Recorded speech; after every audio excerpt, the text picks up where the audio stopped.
नमस्कार दोस्तों, मैं भरत कुशवाहा आप सभी का स्वागत करता हूं आज के इस धमाकेदार एवं बहुत ही महत्वपूर्ण क्लास में। तो दोस्तों, हम लोग पढ़ने वाले हैं इस वीडियो में एसएससी, एमटीएस और हवलदार 2024 के लिए 21 अक्टूबर से 23 अक्टूबर तक पूछे गए ऑल शिफ्ट। ठीक है दोस्तों, अब तक 9 शिफ्टों में पूछे गए सभी महत्वपूर्ण प्रश्नों को हम लोग इस वीडियो में कवर करने वाले हैं। प्लस जो आपको एक्स्ट्रा फैक्ट भी सभी प्रश्नों को बताया जाएगा। दोस्तों को इस वीडियो जो है 225 प्रश्नों को बताए जाएंगे। जिनका पेपर अभी तक नहीं हुआ है वह जल्दी से इस वीडियो को शुरू से अंत तक देख लें। ऑल जीके और जीएस प्लस करंट अफेयर्स प्रश्न जो है इस वीडियो में शामिल है।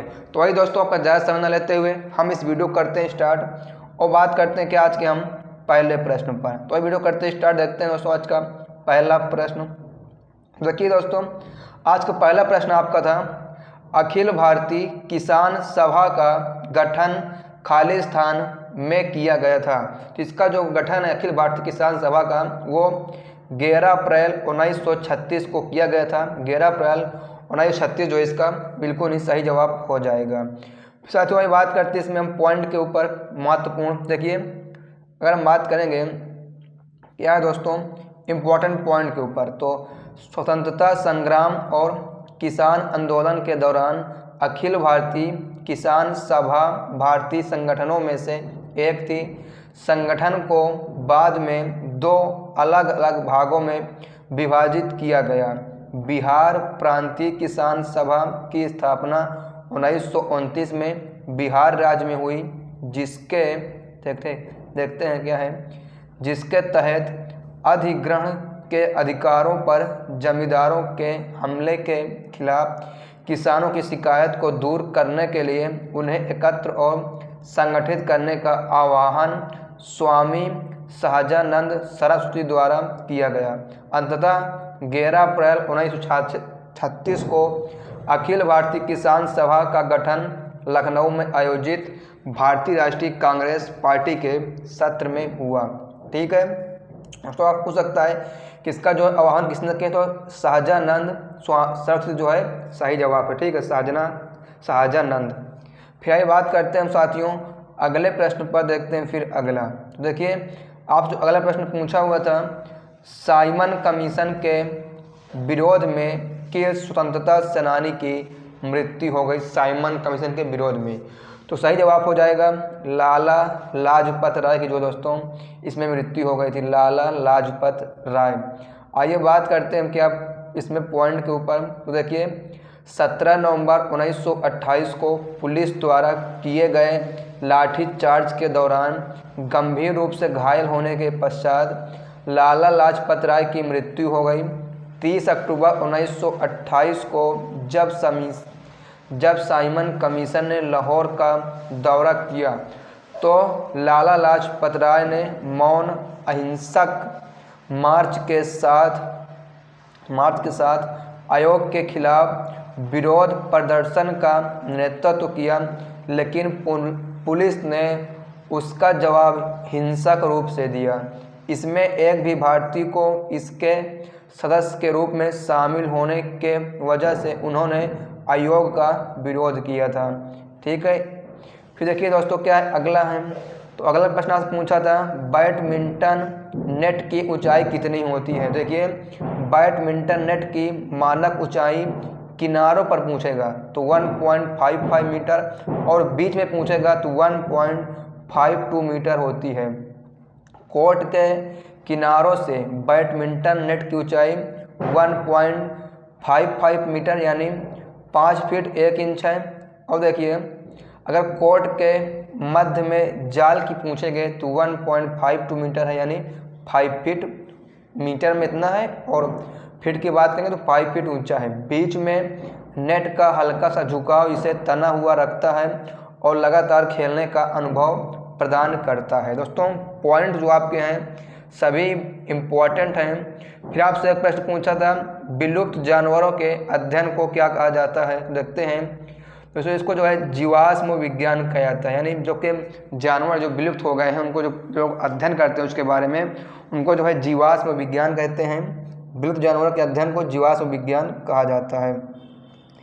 फिर साथियों आइए बात करते हैं अगले प्रश्न पर। तो अगला आपका है के कल्याण सुंदरम पिल्लई किस नृत्य से संबंधित है। तो भरतनाट्यम से हो जाएंगे। भरतनाट्यम दोस्तों आपका तमिलनाडु का हो जाएगा, ठीक है, तमिलनाडु का ये एक शास्त्रीय नृत्य है भरतनाट्यम। फिर आइए बात करते हैं इसमें भी हम दोस्तों कुछ महत्वपूर्ण पॉइंट। तो यही आपका है के कल्याण सुंदरम पिल्लई भरतनाट्यम से संबंधित हैं। वे भरतनाट्यम की तंजाउर शैली के एक प्रसिद्ध गुरु और नर्तक हैं, तंजाउर शैली के। फिर आइए बात करते हैं हम अगले प्रश्न पर। तो अगला आपका है मिताई भाषा किस शास्त्रीय नृत्य से संबंधित है। मिताई भाषा तो मणिपुरी शास्त्रीय नृत्य जो है इसका सही जवाब है। और जो मणिपुरी शास्त्रीय नृत्य है ये मणिपुर का शास्त्रीय नृत्य है। ये देखिए दिया है मिताई भाषा मणिपुर शास्त्रीय नृत्य से संबंधित है। मणिपुर नृत्य मणिपुर राज्य की सांस्कृतिक धरोहर का एक महत्वपूर्ण हिस्सा है और इसे मिताई समुदाय द्वारा प्रस्तुत किया जाता है। तो जो है समुदाय भी पूछ सकता है अगली बार, ठीक है। फिर आइए बात करते हैं दोस्तों अगले प्रश्न पर, देखते हैं अगला। तो अगला आपका है भारत के कार्यवाहक मुख्य न्यायाधीशों की नियुक्ति कौन करता है, ठीक है। भारत के कार्यवाहक मुख्य न्यायाधीशों की नियुक्ति कौन करता है। तो भारत के जो है राष्ट्रपति इसका सही जवाब हो जाएगा। फिर देखिए कार्यवाहक मुख्य न्यायाधीश की नियुक्ति राष्ट्रपति द्वारा संविधान के अनुच्छेद 126 के तहत की जाती है। यानी किस आर्टिकल के तहत की जाती है। तो आपको जो आर्टिकल है 126 हो जाएगा।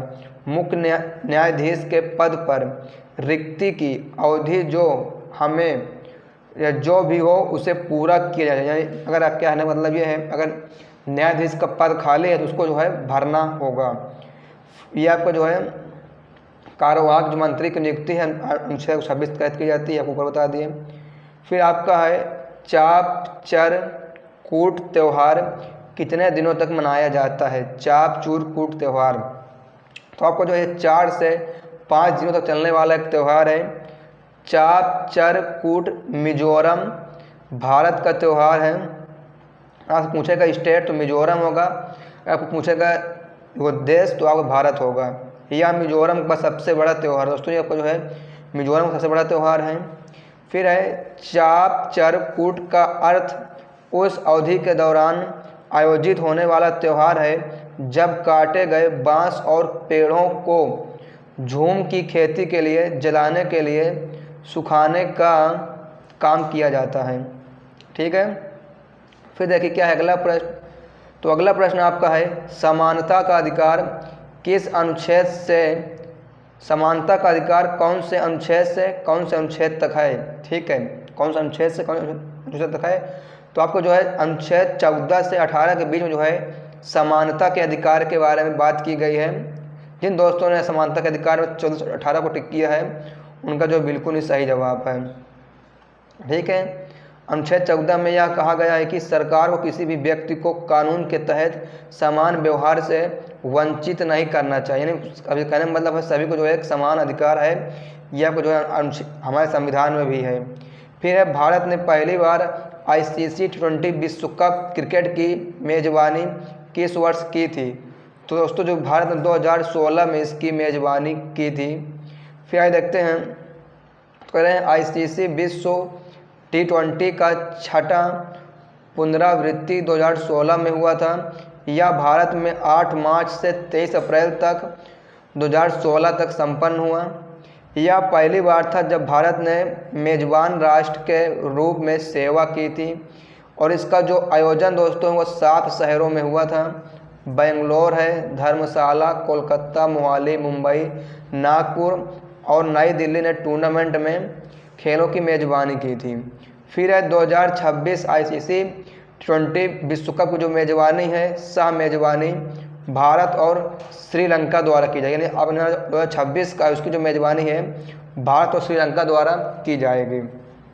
फिर देखते हैं और दोस्तों अगर बात करें देखिए ऑस्ट्रेलिया और न्यूजीलैंड 2028 संस्करण की मेज़बानी करेंगे और उसके बाद 2023 संस्करण की मेज़बानी जो है इंग्लैंड, वेल्स, स्कॉटलैंड और आयरलैंड करेंगे, ठीक है। आपको जो लगभग देखिए हमने आपको 6 साल तक के अनुमानों को बता दिया है। फिर आपके ये पूछा हुआ था, ठीक है, कि डिस्प्लोब देखिए क्या है, डिसॉल्व्ड ऑक्सीजन की कमी को क्या कहा जाता है, तो हाइपोक्सिया, ठीक है, हाइपोक्सिया कहा जाता है। पानी में घुली ऑक्सीजन की कमी को हाइपोक्सिया या कम ऑक्सीजन वाले क्षेत्र को कहा जाता है। इन क्षेत्रों में घुलित ऑक्सीजन की मात्रा 2 मिलीग्राम प्रति लीटर से कम होती है, ठीक है। घुलित ऑक्सीजन की कमी के कारण इन क्षेत्रों को अक्सर मृत क्षेत्र भी कहा जाता है। यानी आपके पास जो कहने मतलब अगर ऑक्सीजन नहीं मिलेगा तो आदमी की मृत्यु ही होगी। फिर क्या एक प्रश्न पूछा है एस्पिरेशनल, ठीक है, क्या है, एस्पिरेशनल ब्लॉक्स प्रोग्राम के तहत कुल ब्लॉक कितने शामिल किए गए हैं, तो 500 जो है ब्लॉक शामिल किए गए हैं। 500 ब्लॉक सही जवाब हो जाएगा, ठीक है। देखिए आपको जो है पॉइंट में है, आप लोग पढ़ लीजिएगा। फिर है भारत में सबसे अधिक किस प्रकार के चाय का निर्यात करता है, ये भारत जो है सबसे अधिक किस प्रकार के चाय का निर्यात करता है, तो ब्लैक टी यानी काली टी का जो है निर्यात सबसे अधिक करता है भारत, ठीक है दोस्तों। फिर आपका अगला प्रश्न आया हुआ था, एक और है, अलाउद्दीन बहमन शाह के बाद किसने बहमनी सल्तनत की गद्दी संभाली थी, तो फिरोज शाह बहमनी जो इसका सही जवाब है दोस्तों, ठीक है, फिरोज शाह बहमनी बिल्कुल ही सही जवाब हो जाएगा। फिर आइए बात करते हैं अगले प्रश्न पर, तो अगला आपका है कुटुम्बश्री, ठीक है, कुटुम्बश्री कार्यक्रम की शुरुआत किस राज्य द्वारा की गई थी, तो जो है केरल के द्वारा इसको शुरुआत की गई थी, कुटुम्बश्री की शुरुआत, ठीक है, कुटुम्बश्री।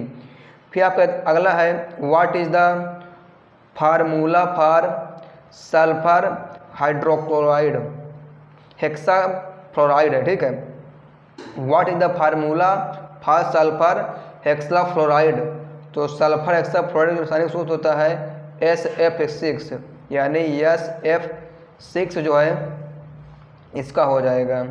फिर आइए बात करते दोस्तों अगले प्रश्न पर, तो अगला आपका है खजुराहो के मंदिर और अयोध्या का राम मंदिर किस शैली में है, तो ये नागर शैली में दोस्तों हो जाएंगे, ठीक है, नागर शैली में।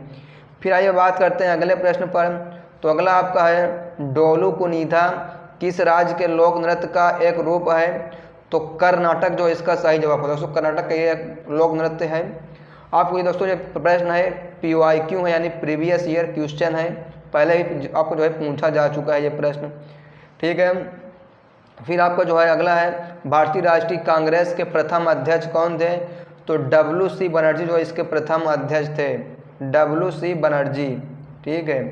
फिर है व्योमेश चंद्र बनर्जी या उमेश चंद्र बनर्जी 1885 में पार्टी की स्थापना के बाद पहले अध्यक्ष बने थे, ठीक है दोस्तों। पॉइंट आपके लिए जो है वेरी वेरी मोस्ट इम्पॉर्टेंट है। फिर है 2010 के राष्ट्रमंडल खेलों की मेज़बानी किस देश ने की थी, तो भारत ने जो है इसकी मेज़बानी की थी। भारत ने 2010 के राष्ट्रमंडल खेलों की मेज़बानी की थी, जो 3 से 14 अक्टूबर 2010 तक दिल्ली में आयोजित किए गए थे। इसका जो है दिल्ली में हुआ था। फिर आपका एक प्रश्न आया था कि 2011 की जनगणना के मुताबिक किस राज्य में सबसे ज़्यादा ग्रामीण आबादी है, ठीक है, ग्रामीण आबादी। तो देखिए दोस्तों आपका जो सही जवाब था वो उत्तर प्रदेश था, यानी यूपी में जो है सबसे अधिक ग्रामीण आबादी है। फिर आइए बात करते हैं इसमें हम इम्पोर्टेंस जो है पॉइंट के ऊपर, तो 2011 की जनगणना के मुताबिक उत्तर प्रदेश में सबसे ज़्यादा ग्रामीण आबादी थी। 2011 की जनगणना के अनुसार महाराष्ट्र राज्य की शहरी जनसंख्या सबसे अधिक है, पूछ ले शहरी जनसंख्या सबसे अधिक किसकी है, तो वो जो है महाराष्ट्र राज्य की हो जाएगी। ग्रामीण पूछ रहा है तो उत्तर प्रदेश, शहरी पूछेगा तो आपका हो जाएगा महाराष्ट्र। और आपका ये प्रश्न और है इम्पोर्टेंट कि 2011 की जनगणना की अंतिम जनसंख्या के अनुसार भारत की कुल जनसंख्या 1210.2 मिलियन थी। इसमें से ग्रामीण आबादी 833.1 मिलियन और शहरी आबादी 377.1 मिलियन। देखिए लगभग दुगना से ज़्यादा इसकी जो है आबादी है ग्रामीण और शहरी की। फिर आपका एक प्रश्न पूछा था द हंग्री टाइड पुस्तक के लेखक कौन है, तो अमिताव घोष जो है इसका सही जवाब हो जाएगा। Amitav Ghosh the hungry tide पुस्तक के लेखक हैं। द हंग्री टाइड भारत में जन्मे लेखक अमिताभ घोष द्वारा लिखी गई है। फिर देखिए अगला आपका जो है अगला प्रश्न पूछा है कि निम्नलिखित में से किस राज्य में हम्पी डांस फेस्टिवल मनाया जाता है। हम्पी डांस फेस्टिवल तो कर्नाटक में जो है ये मनाया जाता है आपका हम्पी डांस फेस्टिवल। फिर है 2023 एससीसी अंडर 19 एशिया कप कहाँ हुआ था। तो यहाँ पर जो है संयुक्त अरब अमीरात में हुआ था। ठीक है, संयुक्त अरब अमीरात में जो है 2023 का आपका हुआ था। फिर है कोयम्बतूर कहाँ स्थित है। कोयम्बतूर तो ये आपका जो है तमिलनाडु में हो जाएगा। कोयम्बतूर या कोयम्बतूर भारत के तमिलनाडु राज्य के कोयम्बतूर जिले में स्थित है। एक नगर है। यह जिले का यहाँ जो है जिले का मुख्यालय भी है। ठीक है। फिर है who was appointed as the CEO and MD of TCS in 2023। तो वो आपके हो जाएंगे के कृतिवासन। ठीक है, देखिए के कृतिवासन। के कृतिवासन को 1 जून 2023 को टाटा कंसल्टेंसी सर्विसेज यानी TCS के CEO और MD के रूप में नियुक्त किया गया था। उन्होंने राजेश गोपीनाथन से पदभार संभाला। वित्तीय वर्ष 2023-24 के लिए कृतिवासन का मुआवजा 25.36 करोड़ था, जिसमें शामिल है। फिर आपका है CAG का कार्य क्या होता है। तो भारत के संविधान के भाग 5 के अध्याय 5 में नियंत्रक महालेखा परीक्षक का वर्णन है। ठीक है, ये आपका जो हो जाएगा। फिर दोस्तों अगर बात करते हैं अगले प्रश्न पर, तो अगला आपको पूछा था प्राइड स्कीम किस राज्य से संबंधित है। प्राइड स्कीम तो जो आपके केरल राज्य से हो जाएगा। ठीक है दोस्तों। तो फिर दोस्तों आज देखते हैं हम और महत्वपूर्ण प्रश्नों को। काला घोड़ा, ठीक है, कला महोत्सव, काला घोड़ा कला महोत्सव किस राज्य में मनाया जाता है। दोस्तों आपको जो है महाराष्ट्र के मुंबई मनाया जाता है। अगर आप शायद महाराष्ट्र के मुंबई दिया होगा। ठीक है। फिर है यह महोत्सव 9 दिनों तक चलता है। यह महोत्सव हर साल फरवरी के पहले शनिवार को होता है और दूसरे रविवार को खत्म होता है। इस महोत्सव की शुरुआत जो है 1999 में हुई है। ठीक है, आज पूछ सकता है कि इस महोत्सव की शुरुआत जो है कब हुई है। 1999 में हुई है। दोस्तों अगर और बात करें इस पॉइंट के ऊपर, तो गुड़ी पड़वा जो है महाराष्ट्र का फसल उत्सव है। भाऊ बीज एक प्रसिद्ध त्यौहार है। महाराष्ट्र के लोक नृत्यों में ये भी शामिल है। धनगरी गाजा, कोली नृत्य, लावड़ी नृत्य, पौदास नृत्य, तमाशा, डिंडी, कला, लालिता, लेजम। दोस्तों ये सभी क्या है महाराष्ट्र के प्रमुख लोक नृत्य हैं। ठीक है। फिर आइए बात करें दोस्तों हम अगले प्रश्न पर। देखते हैं अगला प्रश्न, उसका कुछ सही प्रश्नों का हम एक्स्ट्रा फैक्ट बताने वाले हैं जो आपके लिए काफ़ी महत्वपूर्ण होने वाले हैं आने वाले एग्जाम में। फिर है पुष्यमित्र शुंग की राजधानी कहाँ थी। तो पाटलिपुत्र जो है इसकी राजधानी थी। पुष्यमित्र शुंग की पाटलिपुत्र। कह रहे हैं पुष्यमित्र शुंग ने जो है शुंग वंश की स्थापना की। दोस्तों हो सकता है शुंग वंश की स्थापना किसने की है। तो पुष्यमित्र शुंग ने जो है इसकी स्थापना की है। और उन्होंने 150 ईसा पूर्व में मौर्य साम्राज्य के अंतिम राजा बृहद की हत्या भी की है। ठीक है, हो सकता है बृहद की हत्या किसने की है। तो उसमें शुंग ने की है। ये जो है मौर्य साम्राज्य के दोस्तों अंतिम शासक थे। करके शुंग वंश की स्थापना की थी। पुष्यमित्र शुंग के शासनकाल में मगध की राजधानी की। ठीक है, क्या है इसके शासनकाल में मगध की राजधानी विदिशा भी थी। विदिशा भी थी। ठीक है दोस्तों बताते हैं हमने आपके लिए क्या है।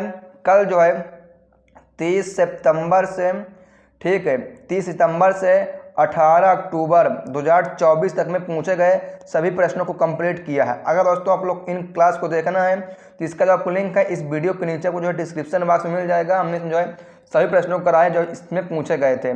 पूरे 650 प्रश्नों को जो है कंप्लीट कराया है, प्लस दोनों लैंग्वेज में, हिंदी और इंग्लिश में भी। ठीक है, आप लोग देखना है तो उसका कुछ लिंक वीडियो के नीचे डिस्क्रिप्शन बॉक्स में मिल जाएगा।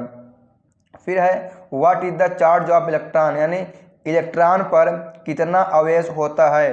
तो -1.6 गुणे 10 की पावर -19 कूलाम, यानी -1.6 गुणे 10 की पावर -19 कूलाम जो दोस्तों इस पर अवयस होता है। ठीक है, अभी बात करते हैं इसमें भी हम कुछ महत्वपूर्ण और बात करेंगे सिंबल क्या होता है। इसको जो दोस्तों इलेक्ट्रॉन का वो ई सिंबल होता है, देखिए लिखा है ना, ई बना हुआ है आपका। अब देखते हैं इलेक्ट्रॉन परमाणु के नाभिक के चारों ओर चक्कर लगाता है। इलेक्ट्रॉन दोस्तों आपका है परमाणु के चारों ओर चक्कर लगाता है नाभिक के। ठीक है, और है इलेक्ट्रॉन की खोज जे थॉमसन ने 1897 ईस्वी में की थी। ठीक है, फिर आगे बात करते हैं इसमें और हम पॉइंट के ऊपर। और देखिए दोस्तों बात करेंगे प्रोटॉन में, तो प्रोटॉन में जो आपका है धनात्मक अवयस होता है और इलेक्ट्रॉन में ऋणात्मक अवयस होता है। प्रोटॉन में जो धनात्मक अवयस होता है और आपको जो इलेक्ट्रॉन में माइनस का अवयस होता है। गोल्डस्टीन द्वारा प्रोटॉन की खोज की गई थी।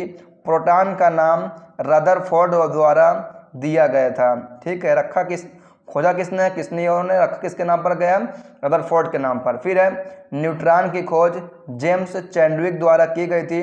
न्यूट्रॉन पर जो है शून्य अवयस होता है। ठीक है, न्यूट्रॉन पर जो दोस्तों शून्य अवयस होता है। फिर आपका है एक न्यूट्रॉन को रेडियोधर्मिता की परिघटना से प्राप्त किया जाता है। फिर देखते हैं अगला, तो अगला आपका है बैटल ऑफ खनावा, यानी खनावा का युद्ध। ठीक है, खानवा का युद्ध, तो खनावा नहीं, खानवा का युद्ध के बारे में बात करें तो देखिए खानवा का जो आपका युद्ध है मुगल बादशाह बाबर और मेवाड़ के राजा राणा सांगा के बीच 16 मार्च 1527 को हुआ था।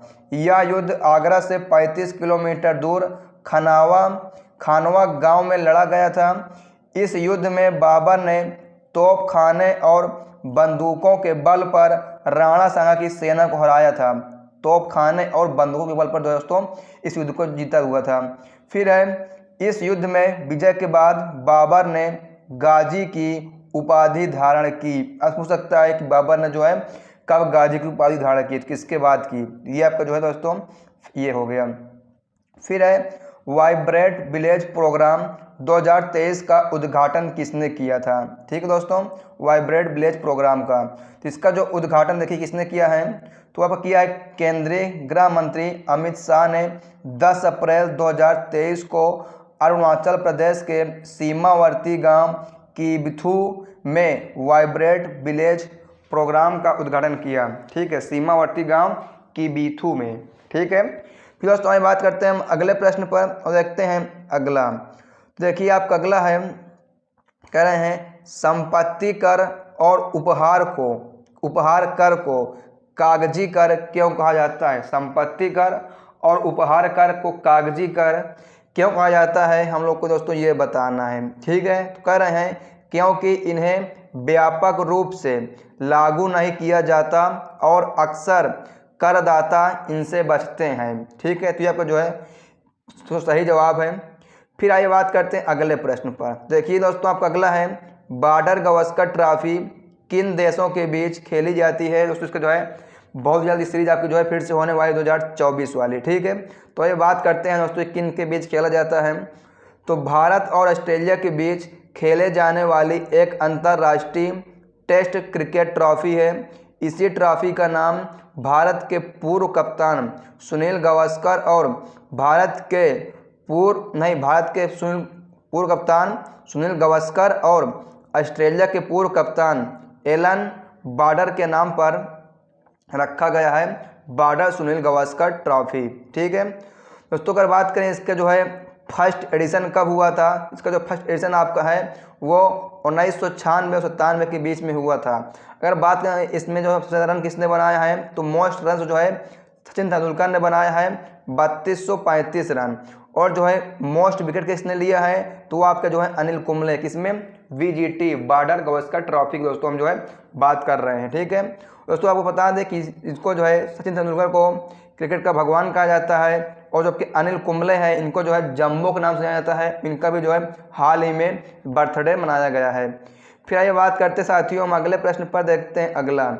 तो अगला आपका है उत्तर दक्षिण गलियारा दो प्रमुख शहरों में किसको जोड़ता है। दक्षिण और उत्तर की बात कर रहा है, तो जम्मू कश्मीर के श्रीनगर को तमिलनाडु के कन्याकुमारी से जोड़ता है। यह 4000 किलोमीटर लंबा गलियारा है। ठीक है, इससे जोड़ता है जम्मू कश्मीर के श्रीनगर और तमिलनाडु के कन्याकुमारी, यानी कहने का मतलब है कहते हैं ना कन्याकुमारी से श्रीनगर, तो इन्हीं को जो ये जोड़ता है। फिर दोस्तों आइए बात करते हैं इसमें और पॉइंट आपका है, तो इसमें और पॉइंट आपका है यह NH यानी नेशनल हाईवे 44 से होकर गुजरता है। यह जम्मू कश्मीर, पंजाब, दिल्ली, हरियाणा, उत्तर प्रदेश, मध्य प्रदेश, महाराष्ट्र, कर्नाटक, तेलंगाना, आंध्र प्रदेश और तमिलनाडु जैसे राज्यों से होकर गुजरता है, यानी इतने राज्य जो है दोस्तों इससे होकर गुजरता है। फिर आइए बात करते हैं क्या हम साथियों अगले प्रश्न पर। तो देखिए अगला प्रश्न आपका है अमृत और विष पुस्तक के लेखक कौन है। तो अमृत और विष पुस्तक के जो लेखक हैं, ये उपन्यास है अमृतलाल नागर ने लिखा है। ठीक, किसने? अमृतलाल नागर। देखिए नाम से पता चल जाएगा अमृत। ठीक है, यह उपन्यास 1946 में लिखा गया था। अमृतलाल नागर को इस उपन्यास के लिए 1967 में साहित्य अकादमी पुरस्कार से सम्मानित भी किया गया था। ठीक है दोस्तों, आपके लिए इम्पोर्टेंट पॉइंट्स है, बहुत ही इम्पोर्टेंट है। फिर है लोक नृत्य फुग्गड़ी किस राज्य से संबंधित है। लोक नृत्य फुग्गड़ी, आइए बात करते हैं दोस्तों किस राज्य को जो है बिलोंग करता है। देखिए दोस्तों फुग्गड़ी जो है आपका महाराष्ट्र और गोवा के कोंकण क्षेत्र का लोक नृत्य है। यह नृत्य कोंकणी समुदाय की महिलाएं करती हैं, यानी महाराष्ट्र और गोवा दोनों बीच का है। ठीक है, डिपेंड करेगा कि आप ऑप्शन में क्या दिया, दोनों दिया है या एक दिया है। ठीक है, तो देखो और बात करें इसमें, तो इसे गणेश चतुर्थी और व्रत जैसे हिंदुओं त्यौहार के दौरान किया जाता है। यह नृत्य मुख्य रूप से हिंदू महीने के भाद्रपद के दौरान किया जाता है। गोवा राज्य के अन्य लोक नृत्य सूत्म, देखनी, 10 अवतार, ढालो, धनगर नृत्य, गोप, कुनबी, घोड़े मोदनी दोस्तों आपका ये आया हुआ है अभी। वीरभद्र गोवा में पारंपरिक खेल आ सकते हैं। देखिए गोवा के पारंपरिक खेल आपके नीचे नहीं है दोस्तों। ठीक है, इतना ही था इसमें। फिर अगर दोस्तों बात करें अगले प्रश्न पर, तो अगला आपका है संघीय व्यवस्था के संबंध में कौन सा आयोग जिम्मेदार था। संघीय व्यवस्था के संबंध में कौन सा जो है आयोग जिम्मेदार है।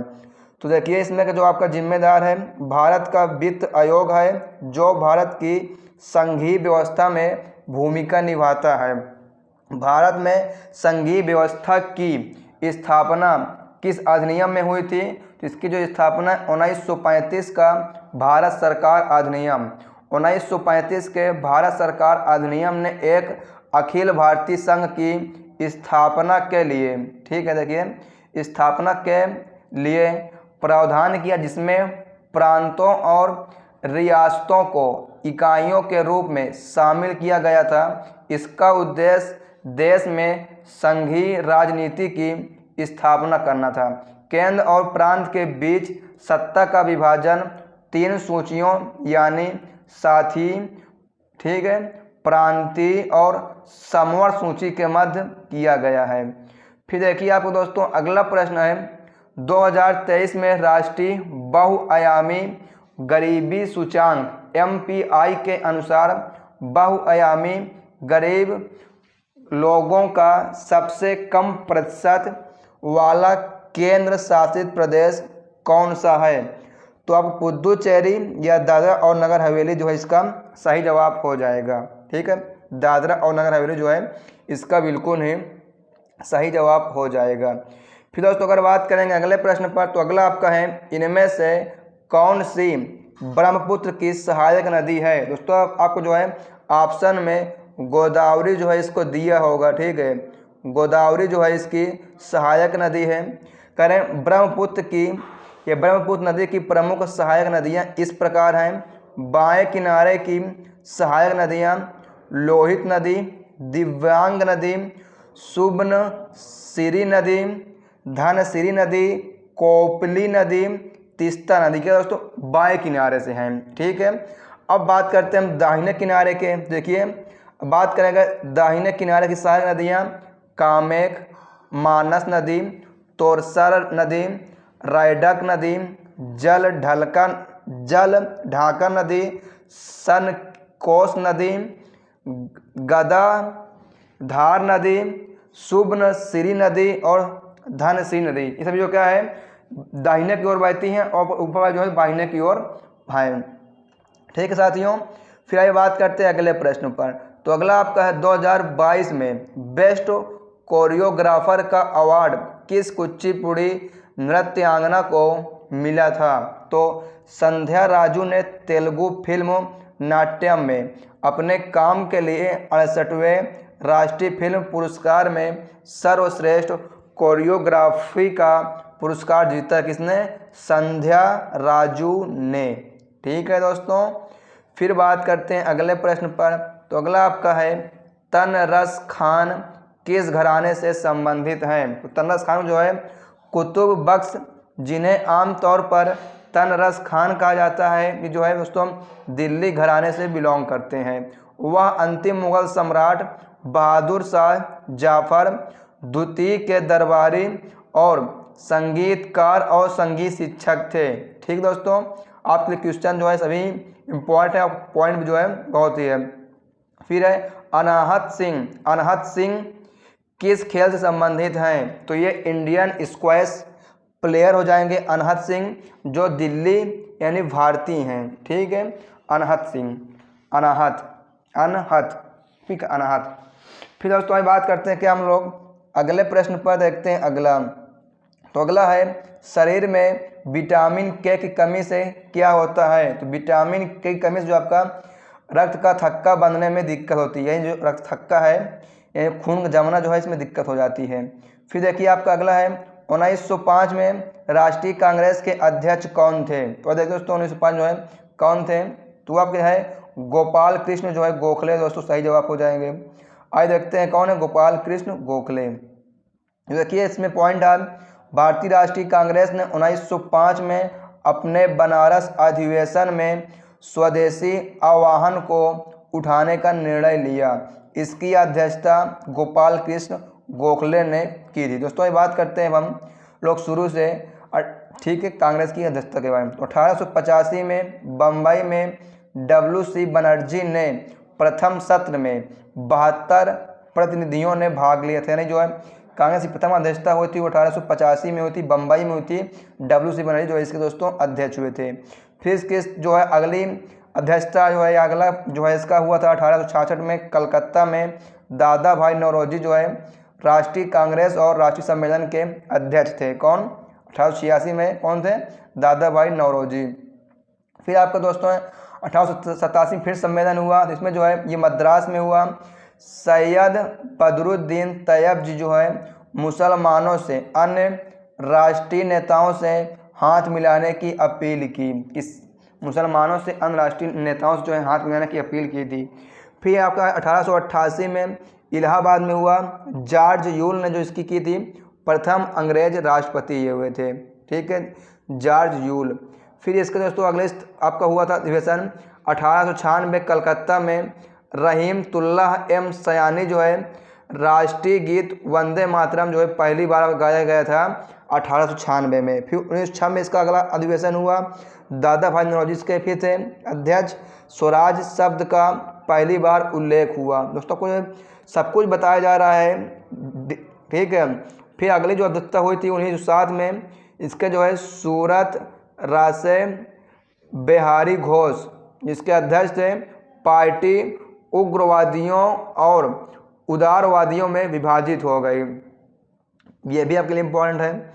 फिर देखिए दोस्तों आपकी अगला जो है 1908 में हुआ, इसके भी वही थे, पिछला सत्र जारी था इसमें। फिर दोस्तों 1909 में लाहौर में हुआ, इसके जो है मदन मोहन मालवीय थे। भारतीय परिषद अधिनियम 1909 हुआ। फिर अगला अधिवेशन दोस्तों कांग्रेस का 1911 कलकत्ता में हुआ, बिशन नारायण धार जिसके जो है अध्यक्ष थे। फिर दोस्तों और क्या है, तो और आपका नहीं है। फिर दोस्तों आपको जो अगला प्रश्न शुरू हो रहा है, कह रहे हैं जिनके पास खाली स्थान है उन्हें सीमंत कार्यकर्ता कहते हैं। तो एक जनगणना वर्ष 183 दिनों से कम का कार्य। ठीक, एक जनगणना वर्ष में 183 दिनों से कम कार्य होता है जो है सीमंत कार्यकर्ता कहा जाता है। फिर देखिए, श्रमिकों को मुख्य रूप से उनके कार्य के आधार पर मुख्य और सीमंत श्रमिकों के रूप में वर्गीकृत किया गया था। फिर जिन श्रमिकों ने वर्ष के अधिकांश भाग के लिए काम किया था उन्हें मुख्य श्रमिक कहा जाता है, यानी जिन्होंने सबसे मतलब जिसने सबसे ज़्यादा काम किया है उसको जो है मुख्य श्रमिक कहा जाता है एक साल वगैरह में।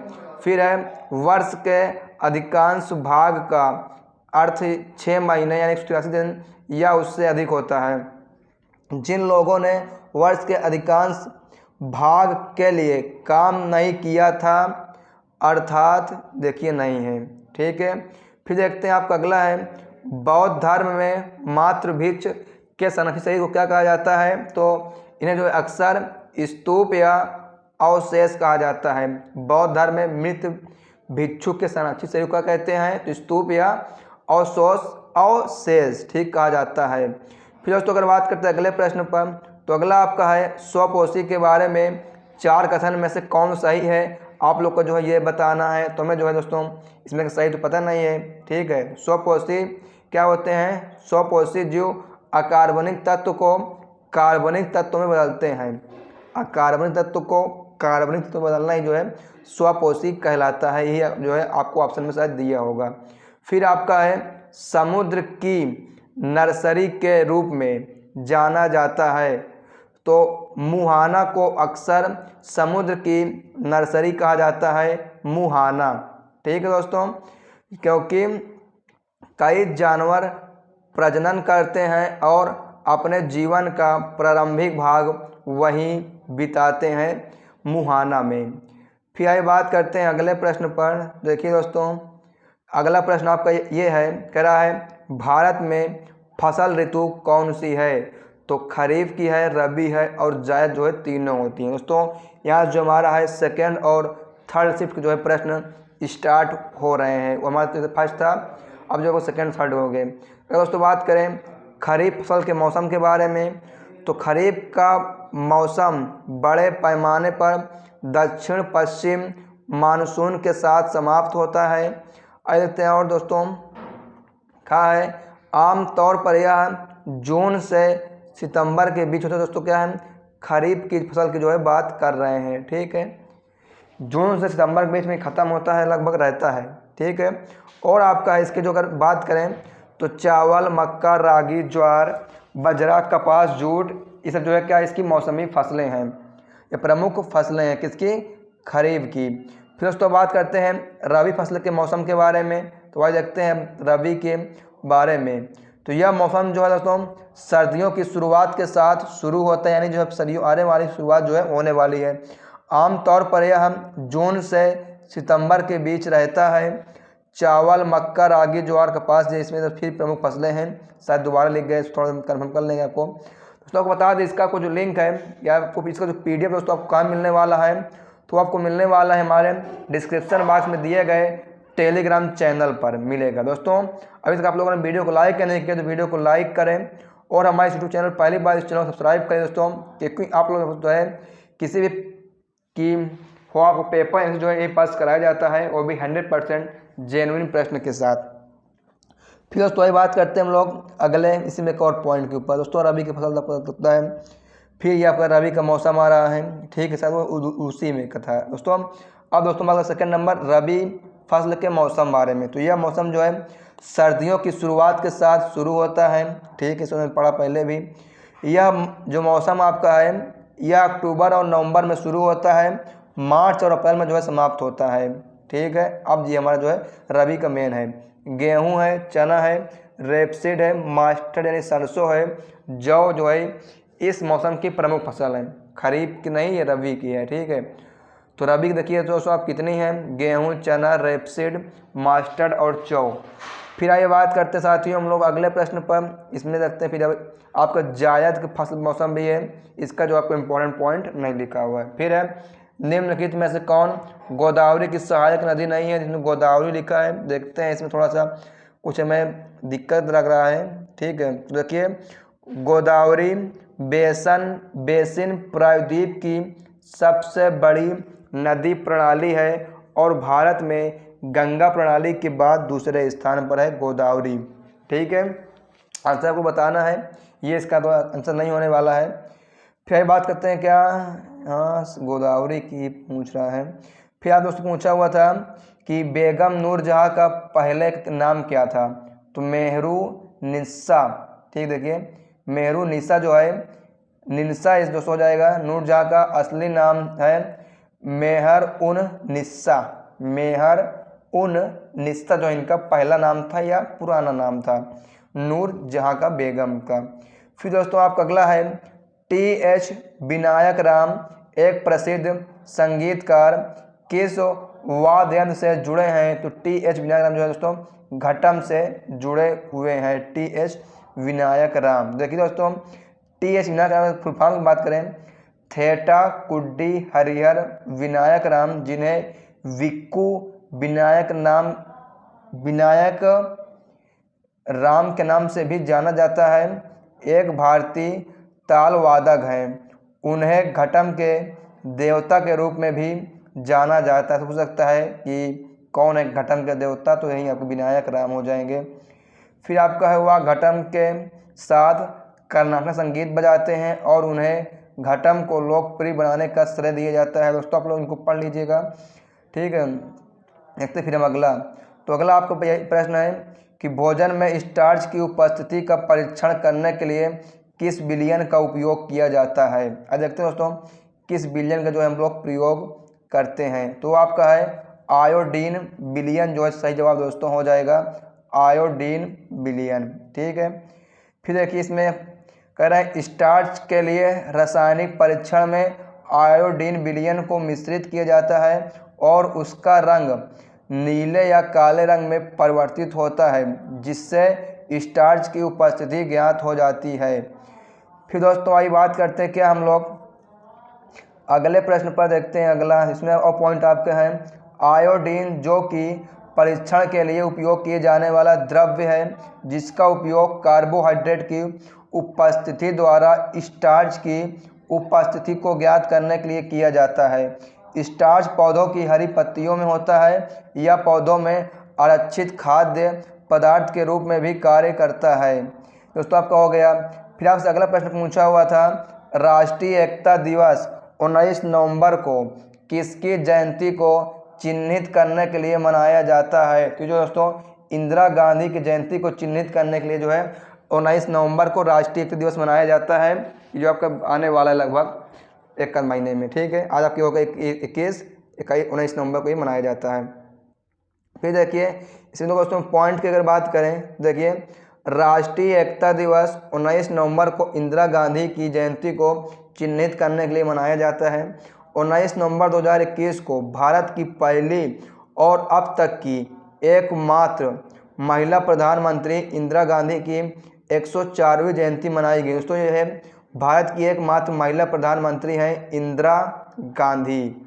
अगले इसमें पॉइंट आपका क्या है, तो उन्हें देश की आयरन लेडी के नाम से भी जाना जाता है कि नहीं, इंदिरा गांधी को 19 नवंबर 1917 को जन्मी वह देश के पहले प्रधानमंत्री डॉक्टर जवाहरलाल नेहरू की बेटी थी। आप पूछ सकता है कि किसकी बेटी थी, तो डॉक्टर जवाहरलाल नेहरू की ये बेटी थी, जिनका जन्म जो है 19 नवंबर 1917 को हुआ था। फिर बात करते हैं अगले प्रश्न पर।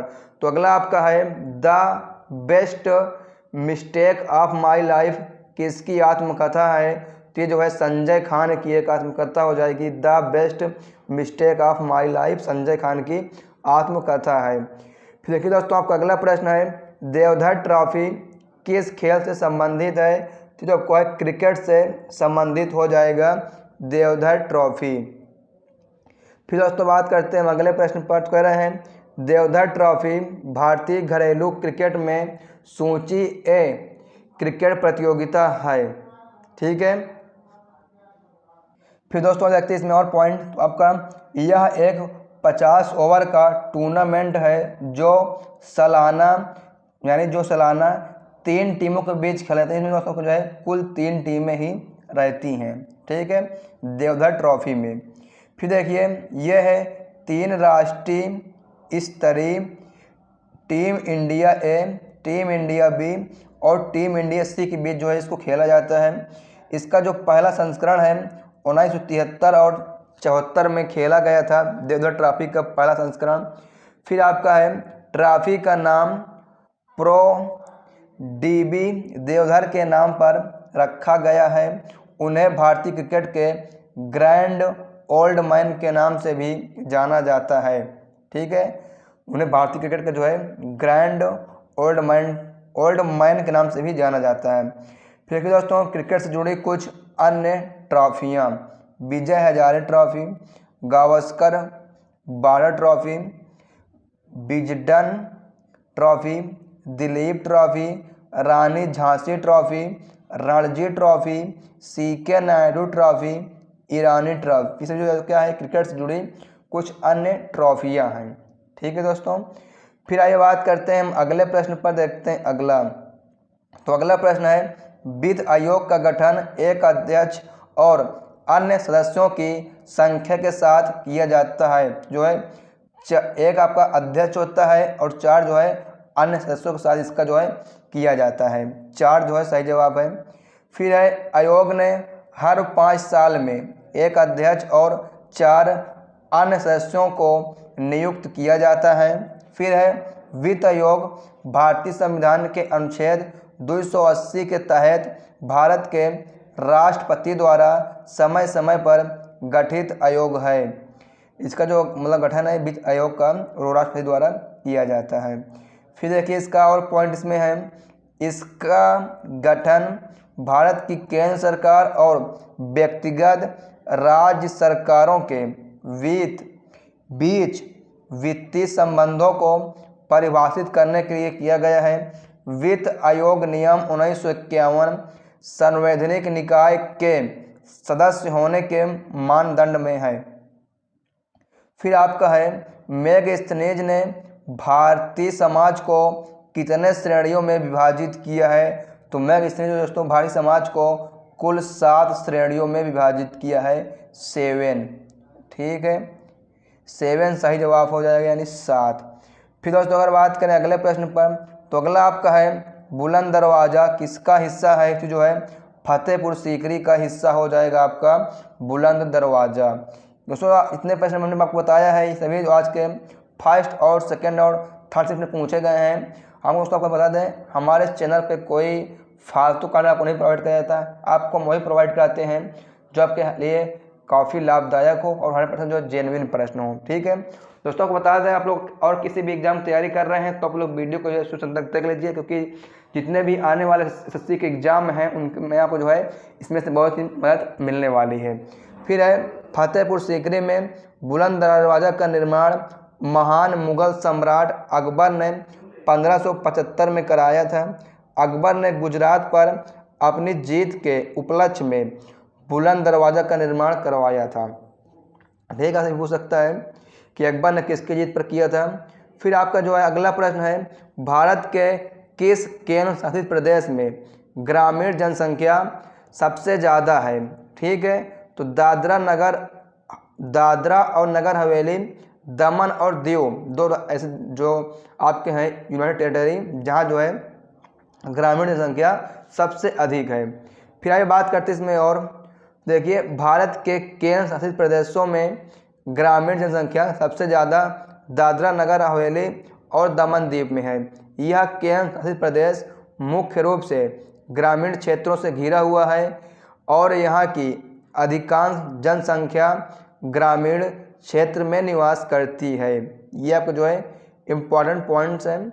फिर आपका है न्यू लैम्प्स फॉर ओल्ड पुस्तक किसने लिखी है या किसने लिखा है, तो देखते हैं किसने जो है इस पुस्तक को लिखा है। तो अरविंदो घोष ने जो है लिखा है इस पुस्तक को दोस्तों, अरविंदो घोष जो है सही जवाब है। फिर आपका अगला प्रश्न है संविधान सभा में उद्देश्य प्रस्ताव किसने पेश किया। तो जवाहरलाल नेहरू ने जो है इस प्रस्ताव को पेश किया है संविधान सभा में। फिर देखिए दोस्तों आपका अगला है, संविधान सभा में उद्देश्य प्रस्ताव को पंडित जवाहरलाल नेहरू ने 13 सितंबर 1946 को पेश किया था। इस प्रस्ताव को संविधान सभा ने 22 जनवरी 1947 को सर्वसम्मति से अपनाया था। फिर आपका अगला है, राजा रेड्डी और राधा रेड्डी निम्नलिखित में से किस नृत्य से संबंधित हैं? कि जो है कुचिपुड़ी से हो जाएंगे, राजा हो चाहे राधा रेड्डी हो, ठीक है, कुचिपुड़ी सही जवाब है। फिर देखिए दोस्तों आपका अगला है, राजा रेड्डी और राधा रेड्डी भारतीय कुचिपुड़ी नृत्य युगल गुरु और कोरियोग्राफर हैं। वे कुचिपुड़ी के दक्षिण भारतीय नृत्य रूप के प्रतिपादक के रूप में प्रसिद्ध हैं, ठीक है। उनके नाम कुचिपुड़ी नृत्य का पर्याय है और इसे दुनिया के सांस्कृतिक मानचित्र पर लाने के लिए पूरी तरह से जिम्मेदार माना जाता है, ठीक दोस्तों। इनको जो पूछा जिम्मेदार माना जाता है, कला के क्षेत्र में उनके सेवाओं के लिए भारत सरकार ने उन्हें पद्मश्री और पद्म भूषण से पुरस्कार सम्मानित भी किया है।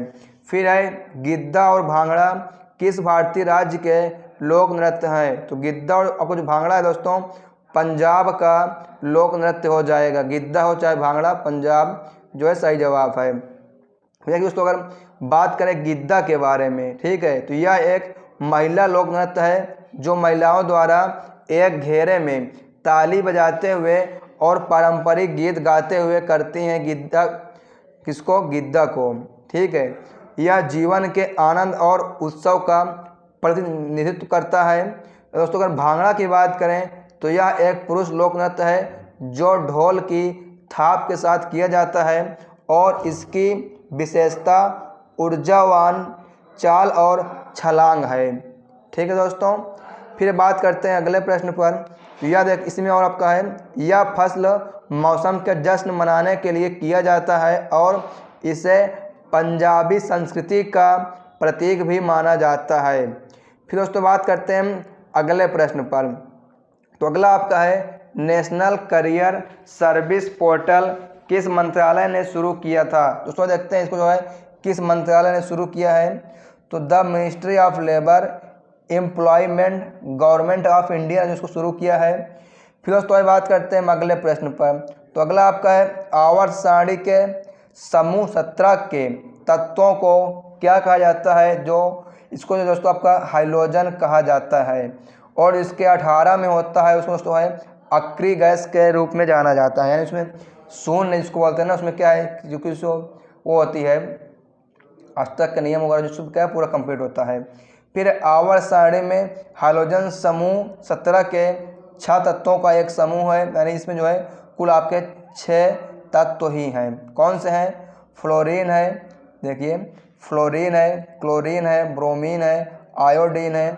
बाथुकम्मा त्यौहार भारत के किस राज्य में मनाया जाता है? दोस्तों अगर बात करेंगे बाथुकम्मा, देखिए तो बाथुकम्मा एक पुष्पों का त्यौहार है जो मुख्य रूप से तेलंगाना और आंध्र प्रदेश के कुछ हिस्सों द्वारा मनाया जाता है। तेलंगाना और जो है आंध्र प्रदेश में मनाया जाता है। तो आपको जो है ऑप्शन में तेलंगाना या आपको आंध्र प्रदेश जो है दिया होगा।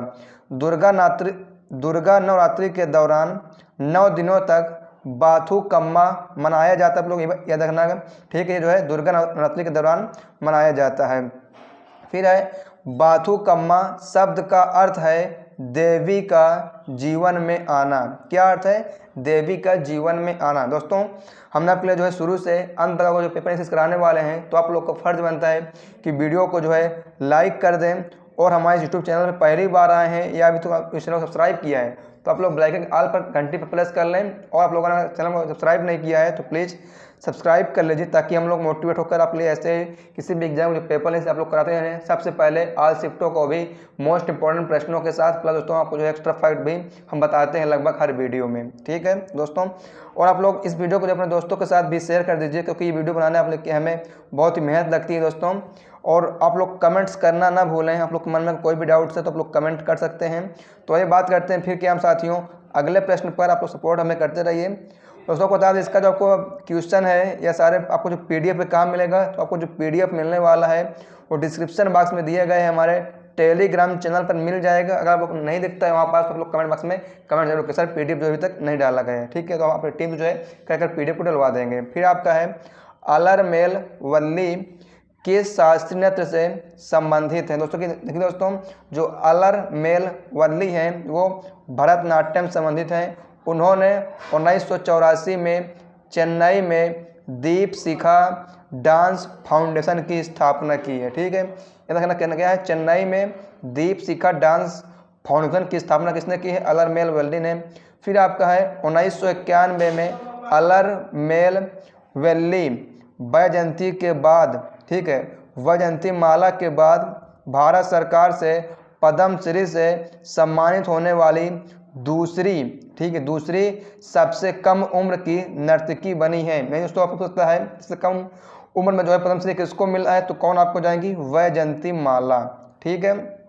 फिर दोस्तों आ जाते हैं इसमें और पॉइंट आपका है, तो आपका है 2004 भारत सरकार से पद्म विभूषण भी मिला है। पद्म विभूषण नहीं, भूषण। भरतनाट्यम के कुछ प्रसिद्ध कलाकारों के नाम ये रहे, आइए देखते हैं। देखिए दोस्तों, पद्मा या पद्म सुब्रमण्यम, अलरमेल वल्ली, यामिनी कृष्णमूर्ति, अनीता रत्नम, मृणालिनी साराभाई, मल्लिका साराभाई, मीनाक्षी सुंदरम पिल्लाई। दोस्तों आपसे पूछा हुआ था अभी कल, शायद आपको आया हुआ है। सोनल मान सिंह, वैजयंती माला, स्वप्न सुंदरी, रुक्मणी देवी अरुणडेल, सरोजा RK, प्रीति रमा RK शरणा, ठीक है। देखिए आपको नीचे दिया हुआ है क्या है, RK शरणा, मलविका सरुकाई, ठीक है, चित्रा, शोभना, कालिदास, प्रियदर्शिनी, गोविंद। दोस्तों ये सभी कलाकार हैं। दोस्तों आपको बता दें, आज से जो हमारे SSC फाउंडेशन की जो है बैच साथियों स्टार्ट हो चुकी है। इसमें जो आपको ऋतिक सर ने आज आपको पढ़ाया है इसके बारे में, स्टडी जिक्र शुरू किया है, यानी शास्त्रीय नृत्य कुछ ने दोस्तों आज शुरू किया है। उसमें हमने क्या आपको जो है एकदम एक्सप्लेन से बताया है, शायद CGL की तैयारी कर रहे हो या कोई अन्य एग्जाम की, सभी प्रश्न उसमें कवर कराए हैं, ठीक है। तो आप लोग को जो SSC की जो हमारी क्लास फाउंडेशन क्लास है रोज़ शाम 5:30 बजे प्रोवाइड होगी। आपको जो है इसका जो आपको नोटिफिकेशन है आप लोग ऑल पर कर लीजिए, ताकि हमारी वीडियो है आप लोग सबसे पहले देख सकें। फिर है ऊषा बारले, ठीक है, ऊषा बारले 2023 में उन्हें किस गायन में उनके योगदान के लिए भारत का चौथा सर्वोच्च नागरिक पद्मश्री मिला है, यानी जो आपका चौथा भारत का सर्वोच्च सम्मान है वो उनको मिला है, पद्मश्री है, आप लोग को पता ही होगा, ठीक है दोस्तों। सही जवाब है पंडवानी लोक गायिका के लिए इनको दोस्तों मिला है, पंडवानी लोक गायिका के लिए। तीजनबाई, झंडूराम, देवनगान, ऋतु वर्मा, उड़सा बाले और शांतिबाई चेलक, ये सभी क्या हैं, इसके पांडवानी के जो है लोक गायिका हैं, पांडवानी, ठीक है। फिर दोस्तों आपको जो अगला प्रश्न पूछा हुआ था, हाल ही में 23 अप्रैल को राष्ट्रीय तकनीकी अनुसंधान संगठन यानी NTRO के अध्यक्ष के रूप में किसे नियुक्त किया गया है, ठीक है। तो अरुण सिन्हा जो दोस्तों इसका सही जवाब हो जाएगा। भारत की एक तकनीकी खुफिया एजेंसी है, इसकी स्थापना जो है 2004 में हुई है। पूछ सकता है कि NTRO की स्थापना कब हुई है, और दोस्तों इसका जो मुख्यालय है आपका वो नई दिल्ली यानी भारत में है। तो आपसे जो है इसको भी पूछ सकता है, आपसे जो है पूछेगा ही, क्योंकि जितने आपको इंपॉर्टेंट पॉइंट बताया जाता है कहीं ना कहीं जो SSC में पूछे हुए पॉइंट्स आपके लिए हमने प्रोवाइड करते हैं आपको। फिर है भारतीय संविधान का कौन सा अनुच्छेद कृषि और पशुपालन से जुड़ा हुआ है। दोस्तों किस कौन सा अनुच्छेद ये बात कर रहा है, ठीक है। और देखते हैं, तो जो आपका सही जवाब होने वाला है वो होने वाला है अनुच्छेद 48, ठीक दोस्तों। अनुच्छेद 48 जो है आपका जुड़ा हुआ है कृषि पालन और पशुपालन से। फिर है अनुच्छेद 48 एक की अगर बात करें कि जो आपका पर्यावरण के संरक्षण तथा ये और सुधार तथा वनों और वन्य जीवों की सुरक्षा के लिए निर्देशांक सिद्धांत निर्धारित करता है आपका अनुच्छेद 48A। और इसको सही जवाब आपका इस क्वेश्चन का वो आपका ओनली आर्टिकल 48 है। फिर दोस्तों आइए बात करते हैं हम अगले प्रश्न पर। देखिए साथियों, अगला प्रश्न आपको जो है जनगणना 2011 के मुताबिक या अनुसार केरल की जनसंख्या वृद्धि दर कितने प्रतिशत थी। साथियों जहाँ तक हमें मालूम चला है कि आज जो है फर्स्ट शिफ्ट में ही जनगणना से 3 प्रश्न पूछे हुए थे। तो आप लोग जनगणना को पढ़ लीजिए। आप लोग दोस्तों जो जनगणना को पढ़ना चाहते हैं, आप लोग को नहीं पता है नए नए क्वेश्चन, तो आप लोग को वीडियो के नीचे डिस्क्रिप्शन बॉक्स में जाना होगा। आपको हमने जो है सभी जनगणना से प्रश्न बताए, वो भी सितंबर अपडेटेड तक, सितंबर अक्टूबर तक थोड़ा देख लीजिएगा, ठीक है। दोस्तों आइए बात करते हैं इसमें एक हम सही उत्तर के बारे में। जनगणना 2011 के अनुसार तो जो सही जवाब है वो 4.9% थी। कुछ दो साथियों ने बताया कि सर जो है इसमें ऑप्शन में 4.9 नहीं दिया होता तो 5.0 समथिंग दिया होगा, ठीक है, 5.0 समथिंग जो है दिया गया होगा। फिर ये बात करते हैं तो 2011 की जनगणना के मुताबिक, दोस्तों क्या रहता था अनुसार, अब आपको देने लगा है मुताबिक। कहने का मतलब जो हमारा तात्पर्य रहने वाला वही है, ठीक है। नागालैंड एकमात्र ऐसा राज्य था जिसकी जनसंख्या वृद्धि दर नकारात्मक रही। नागालैंड में 10 की वृद्धि 0.58% थी, यानी जो संख्या है वो बढ़ने के बजाय उसको घट गई थी, इसलिए उसको क्या है नकारात्मक कहा जा रहा है इस राज्य को। फिर आपका है कि साल 2001 से 2011 के बीच भारत की कुल जनसंख्या वृद्धि दर जो है 17.69% रही। कितनी? 17.69%। साथियों आइए बात करते हैं इसमें और आपका देखिए है मेघालय की बात करें तो मेघालय में जो है 2001 से 2011 के बीच सर्वाधिक 10 की वृद्धि दर हुई थी, वो भी आपकी जो है 27.80% हुई है। साथियों आपको फिर से बता दें, जनगणना की वीडियो हमारी देखना है तो आप लोग देख लीजिए, उसमें दोस्तों हमने जो है सभी मोस्ट इंपॉर्टेंट प्रश्नों कराए हैं जो आपके हाल ही में हुए एसएससी के एग्जाम में पूछे गए हैं, ठीक है। इसका आपको लिंक वीडियो के नीचे डिस्क्रिप्शन बॉक्स में आपको मिल जाएगा। फिर आपका है इम एंड द बिग होम, ठीक है, कि पुस्तक किसके द्वारा लिखा गया है। आपको दोस्तों पुस्तक से भी एक प्रश्न देखने को मिल ही रहा है, तो आप लोग पुस्तक के बारे में पढ़ना चाहते हैं नहीं, हमने एक वीडियो को बताई है, तो उसका आपको जो लिंक है वीडियो नीचे डिस्क्रिप्शन बॉक्स में प्रोवाइड करा दिया जाएगा। तो 2012 में जेरी पिंटो द्वारा लिखित एक अंग्रेजी भाषा का उपनाम है, दोस्तों पुस्तक आपको जो है अंग्रेजी भाषा का एक उपनाम है, इम एंड द बिग होम, ठीक है। फिर आइए बात करते हैं हम अगले प्रश्न पर, देखते हैं अगला। देखिए अगला प्रश्न आपसे पूछा हुआ था रानी की वाव कहाँ स्थित है, तो गुजरात जो है इसमें का सही जवाब था। रानी की वाव का निर्माण जो है सरस्वती नदी के तट के पास हुआ था। आप जो है नदी को भी पूछ सकता है किस नदी के पास है। यह गुजरात राज्य के पाटण जिले में स्थित है, पाटण जिले में स्थित है ये जो आपकी रानी की वाव है, ठीक है। दोस्तों देखिए इसमें आपका है रानी की वाव भारत के गुजरात राज्य के पाटण में स्थित प्रसिद्ध बावड़ी यानी सीढ़ीदार कुआं है जिसका निर्माण चालुक्य वंश के दौरान हुआ था। 1980 में भारतीय पुरातत्व सर्वेक्षण ने इसे दोबारा खोज निकाले, यह जो एक बार गुम हो गया था, इसको जो है दोबारा खोज कर निकाला गया है इसको। फिर साथियों ये बात करते हैं अगले प्रश्न पर। देखिए अगला प्रश्न आपका है ए चिदम्बरम स्टेडियम कहाँ स्थित है, तो तमिलनाडु राज्य के चेन्नई में ए चिदम्बरम क्रिकेट स्टेडियम स्थित है।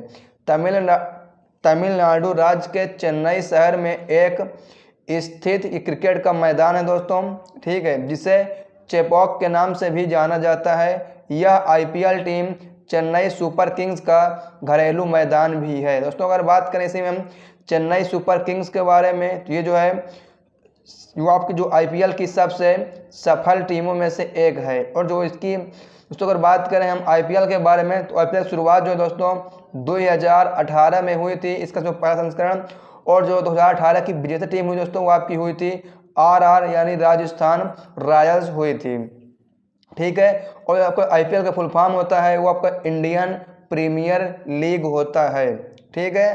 दोस्तों अगर बात करें कुछ और स्टेडियम के बारे में, तो वानखेड़े स्टेडियम, ठीक है, वानखेड़े स्टेडियम में दोस्तों ये आपको मुंबई में हो जाएगा, कहाँ मुंबई में, ठीक है, वानखेड़े आपका। इसे दोस्तों बात करें जैसे आपका है राजीव गांधी, ठीक है, राजीव गांधी अगर बात करें तो दोस्तों आपको जो हैदराबाद में हो जाएगा, ठीक है, हैदराबाद में हो जाएगा। मान सिंह चिन्ना स्वामी क्रिकेट स्टेडियम, ठीक है, ये चिन्ना स्वामी दोस्तों बात करें, ठीक है, चिन्ना स्वामी की बात करेंगे तो ये आपको हो जाएगा बेंगलुरु में, ठीक है, बेंगलुरु में हो जाएगा दोस्तों।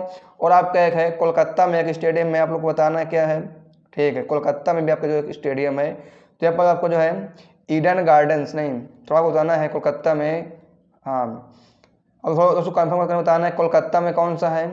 एक दोस्तों आपका जो है लखनऊ में भी स्टेडियम है, तो इसको भी बताना है। लखनऊ में आपका जो है इकाना क्रिकेट स्टेडियम है, जिसका नया नाम बताना है आप लोग को। और तो आपको जो है दिल्ली में भी एक स्टेडियम है, ठीक है, तो आपको जो इन सभी को नाम बताना है। और आप लोग बताना है कि हमारा जो है कानपुर में भी क्रिकेट स्टेडियम है, ठीक है, कानपुर में भी एक स्टेडियम है, इसमें भी हाल ही में आपका जो है वो बांग्लादेश से टेस्ट सीरीज भी यही पास हुई थी। तो आपको बताना है कि इसका जो है सभी जो आपको इतने पूछेगा स्टेडियम के नाम को बताना है दोस्तों। आपको बता दें हमने जो इन सभी प्रश्नों को आपको बताया है, अगर आप लोगों ने हमारी क्लास को फॉलो की होगी तो आपको जो है सारे प्रश्न बहुत ही हलवा लग रहे होंगे दोस्तों। आपको लगभग जो है जितने आपको पढ़ाए हैं 15 से 20 प्रश्न जो है लगभग मिल जा रहे हैं दोस्तों, ठीक है, तो आप लोग क्लास को देख लीजिए, क्योंकि आपको हम बता रहे हैं फिर से कि आपके लिए PYQ यानी प्रीवियस ईयर क्वेश्चन जो है वेरी मोस्ट इम्पॉर्टेंट होता है। और दोस्तों अगर आप लोग जो है SSC GD के स्टूडेंट्स हैं तो हमारी बात को मान लीजिए, 2025 में आप लोग को वर्दी लेना है तो हमारे साथ प्रीवियस ईयर क्वेश्चन को करना शुरू कर दीजिए। हमने SSC GD के लिए स्पेशल 2024 वाला जो PYQ था उसको कराना शुरू कर दिया है, वो भी उसमें भी हम जो है दोस्तों सभी प्रश्नों के महत्वपूर्ण पॉइंट्स को भी बता रहे हैं, ठीक है। तो फिर दोस्तों आइए बात करते हैं हम लोग इसमें अगले प्रश्न पर, और देखते हैं अगला। देखिए अगला प्रश्न आपका है, काल वैसाखी को किस राज्य में बोंडो इसिला के नाम से जाना जाता है, बोंडो इसिला के नाम से जाना जाता है। तो सही इसका जो आंसर होने वाला है असम हो जाएगा। असम को जो है काल वैसाखी में इसको जो है बोंडो इसिला के नाम से जाना जाता है असम में। फिर दोस्तों आइए बात करते हैं हम अगले प्रश्न पर, देखते हैं अगला।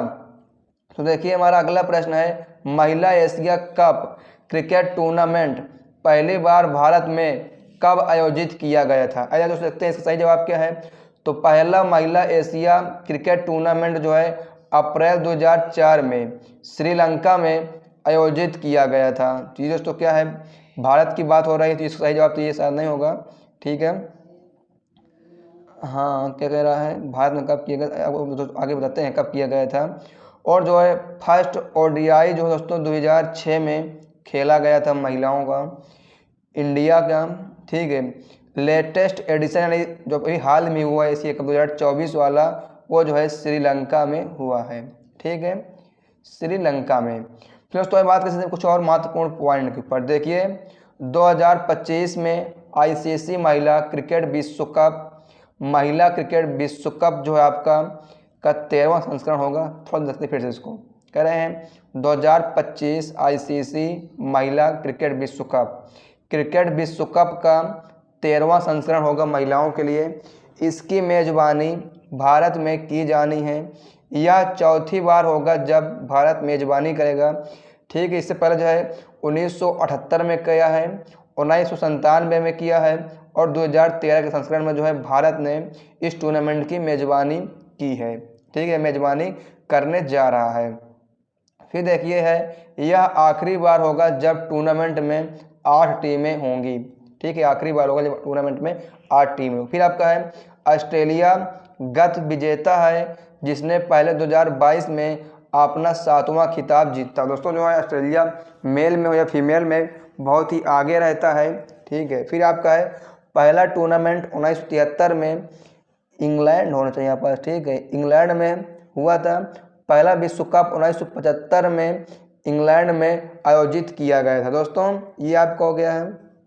देखते हैं इसमें और पॉइंट आपके हैं कि नहीं है। दोस्तों को बता दें अभी आपको जो है हाल ही में आपका महिला T20 लीग का जो है फाइनल दोस्तों यानी T20 टूर्नामेंट का जो है फाइनल समाप्त हो चुका है। वो जो आपका फाइनल हुआ दोस्तों वो आपका हुआ था न्यूजीलैंड वर्सेज साउथ अफ्रीका, ठीक है दोस्तों। इसमें जो है आपकी न्यूजीलैंड टीम विजेता हुई है। ये न्यूजीलैंड दोस्तों इसने आपको जो है 2024 वाला जो महिला T20 विश्व कप है उसका जो फाइनल जीता है। इस बार जो है साउथ अफ्रीका को निराशा ही हाथ लगी है। फिर दोस्तों आइए बात करते हैं हम लोग अगले प्रश्न पर। फिर देखते हैं अगला। तो देखिए अगला प्रश्न पूछा हुआ था, भारत के प्रधानमंत्री के पास किस प्रकार का पावर होता है। ठीक है, देखते हैं। भारत का प्रधानमंत्री सरकार की कार्यकारी शाखा का प्रमुख होता है। तो ये जो है आंसर हो सकता है, यह है the prime minister of India is the head of the executive branch of government. यानी ये जो हिंदी में है या उसको जो है इंग्लिश में बताया जा रहा है। फिर देखिए इसमें आपका भारत में संघीय कार्यपालिका का प्रमुख राष्ट्रपति होता है, वहीं राज्य की कार्यपालिका में मुख्यमंत्री और राज्यपाल का नेतृत्व होता है। दोस्तों राज्य की कार्यपालिका की बात होगी जिसमें जो है मुख्यमंत्री और राज्यपाल का नेतृत्व होगा। अगर इसी तरह अगर संघीय कार्यपालिका की बात करेंगे इसमें जो है राष्ट्रपति मेन होता है। तो आप लोग इसको देख लीजिएगा, पॉइंट अपने इसका जो सभी वेरी इंपॉर्टेंट हैं। फिर आपका है 2011 की जनगणना के अनुसार भारत में कृषि श्रमिकों का प्रतिशत कितना है। ठीक है दोस्तों, तो आप देखते हैं कितना है, तो 54.6 था। यानी देश के कुल कार्यबल में 54.6% लोग जो है कृषि गतिविधियों में लगे हुए हैं। लगभग कहने मतलब है आधा जो है दोस्तों कृषि में ही है, लगभग आधा थोड़ा सा ज़्यादा, क्योंकि 54 थोड़ा ज़्यादा ही है। ठीक है, फिर है अब दोस्तों अगला प्रश्न पूछा हुआ था कि निम्नलिखित में से कौन सा मौसम तत्व नहीं है। ठीक है, तो देखिए प्लांट जो है दोस्तों आपका हो जाएगा यानी पौधा। अगर बात करें मौसम के तत्व के बारे में तो तापमान है, दबाव, हवा, आर्द्रता, वर्षा, ये सभी जो क्या तो तब मौसम के तत्व हैं। लेकिन प्लांट यानी पौधा जो आपका क्या है ये एक मौसम का तत्व नहीं है। आपका जो यही सही जवाब होगा। फिर दोस्तों आपको अगला प्रश्न पूछा हुआ था कि भारतीय उपमहाद्वीप का पहला उद्यान मकबरा कौन सा है। तो हुमायूं का मकबरा जो दोस्तों सही जवाब इसमें का होने वाला है, हुमायूं का मकबरा। हुमायूं की पहली पत्नी और मुख्य संगिनी महारानी बेगा बेगम हैं। ठीक है, जिन्हें हाजी बेगम भी कहा जाता है। ठीक है दोस्तों, आप लोग क्या है हुमायूं की पत्नी का नाम जान लीजिए। फिर आए पद्म पुरस्कार से संबंधित कौन सा कथन सही है। आपको क्या है दोस्तों कथन दिए तो कौन बताना है कौन सा कथन जो है सही है। तो पद्म पुरस्कार जो दोस्तों हर साल में एक बार दिया जाता है। ठीक, हर साल में एक बार दिया जाता है। हाँ ये बात सत्य है, पद्म पुरस्कार हर साल गणतंत्र दिवस के मौके पर दिए जाते हैं। कब दिया जाता है, गणतंत्र दिवस यानी 26 जनवरी को बोल सकते हैं कि जो आपको पद्म पुरस्कार है वो दिया जाता है, जिनको भी देना होता है। फिर आइए दोस्तों बात करते हैं क्या अगले प्रश्न पर। फिर देखते हैं अगला। तो अगला आपका है अखिल भारतीय सेवा अधिनियम 1951 के तहत भारतीय वन्य सेवाओं की स्थापना कब की गई थी। जिनकी जो स्थापना है भारतीय वन्य सेवाओं की वो 1966 वर्ष में की गई थी या सन में की गई थी। इसका जो है सही जवाब होने वाला है। फिर दोस्तों आइए बात करते हैं हम लोग अगले प्रश्न पर। देखते हैं अगला। तो आपका अगला जो है which one of the following is not revenue receipt. ठीक है, तो the loan received by the world bank, विश्व बैंक द्वारा प्राप्त ऋण राजस्व प्राप्ति नहीं है। ऐसे पूछा था कौन सा जो है विश्व राजस्व प्राप्ति नहीं है। तो आपका जो है विश्व बैंक द्वारा जो प्राप्त होता है तो आपका जो है ऋण राजस्व प्राप्ति नहीं है। आपसे यही कहने का मतलब है, रेवेन्यू मतलब होता है प्राप्त करना। ठीक है, उसे अब समझ लीजिएगा। फिर आपसे पूछा हुआ था अगला प्रश्न, आज देखते हैं ये आपको इंग्लिश में लिखा हुआ है, आप लोग पढ़ना चाहते हैं तो पढ़ लीजिए। ठीक है, कुछ क्वेश्चन आपको जो दोस्तों हमें इंग्लिश में भी मिल गए हैं। वैदिक ऋचाओं, ठीक है, या मंत्रों के संग्रह को कहा जाता है ऋचाओं। ठीक है, तो संहिता कहा जाता है, संहिता। दोस्तों 4 वेद होते हैं, आप लोग पता है। ठीक है, ऋग्वेद चारों वेदों में सबसे बड़ा जो आपका ऋग्वेद है, यजुर्वेद अनुष्ठानों से संबंधित है आपका जो है, आज पूछ सकता है, ठीक, उसको पूछा हुआ भी है। फिर आपका है सामवेद, तो ठीक ये आपका जो है इसके कई छंद ऋग्वेद से लिए गए हैं। अथर्ववेद, इसमें ऋग्वेद के छंद शामिल हैं। ये पॉइंट आपके लिए काफ़ी इम्पोर्टेंट है। अब दोस्तों यहाँ से हमारा शुरू हो रहा है आज के सेकेंड और थर्ड शिफ्ट में पूछे गए सभी प्रश्नों को, क्योंकि इससे पहले दोस्तों जो है बताया है वो सभी थर्ड शिफ्ट में ही पूछे गए प्रश्न थे। अब बात करते हैं दोस्तों आज के थर्ड और सेकेंड शिफ्ट में पूछे गए प्रश्नों के बारे में। देखिए है समवर्त सूची किस देश के संविधान से ली गई है, ठीक है। तो समवर्त सूची जो है ऑस्ट्रेलिया के संविधान से दोस्तों लिया गया है। तो आइए बात करते हैं ऑस्ट्रेलिया से और क्या लिया गया है। तो आपकी जो प्रस्तावना की भाषा होती है उसको ऑस्ट्रेलिया से लिया गया है, और जो प्रस्तावना शब्द है इसको जो है आपका यूएसए से लिया गया है। आप लोग को यह भी याद रखना होगा। और आपको जो है अनुच्छेद 108 का संबंध भी कुछ ऑस्ट्रेलिया से ही है, ठीक है। अनुच्छेद 108 संबंध भी जो आपका ऑस्ट्रेलिया से है। आप लोग थोड़ा देख लीजिए कि अनुच्छेद 108 में क्या कहा गया है, ठीक है। तो फिर आपका है कि लोकसभा में कितने प्रतिशत लोग जो है मंत्री बन सकते हैं। तो अगर सदस्य के 15%, ठीक है, जितने सदस्य होंगे उनके जो है कुल 15% लोग को ही मंत्री बनाया जा सकता है। ये हमारा कानूनी नियम है, ठीक है। दोस्तों ये बात करते हैं हम अगले प्रश्न पर। तो देखिए हमारा अगला प्रश्न है, एक राज्यपाल 2 राज्यों का हो सकता है, किस आर्टिकल या किस अनुच्छेद में जो है कहा गया है। दोस्तों इसको जो है अनुच्छेद 153 में कहा गया है, ठीक है। आपको जो अनुच्छेद 153 में कहा गया है 1956 में 7वें संशोधन के अनुसार जो इसको दोस्तों रखा गया है। 1956 आपको जो है 7वां संशोधन हुआ है, इसको भी आप लोग याद रखिएगा, ठीक है दोस्तों। फिर आइए बात करते हैं अगले प्रश्न पर। तो अगला आपका है भूदान आंदोलन का नेतृत्व किसने किया था। तो विनोबा भावे ने जो दोस्तों इसका नेतृत्व किया था। विनोबा भावे ने तेलंगाना में 1957 में इसका नेतृत्व किया है, किसका, भूदान आंदोलन का, ठीक है साथियों। फिर आइए बात करते हैं अगले प्रश्न पर।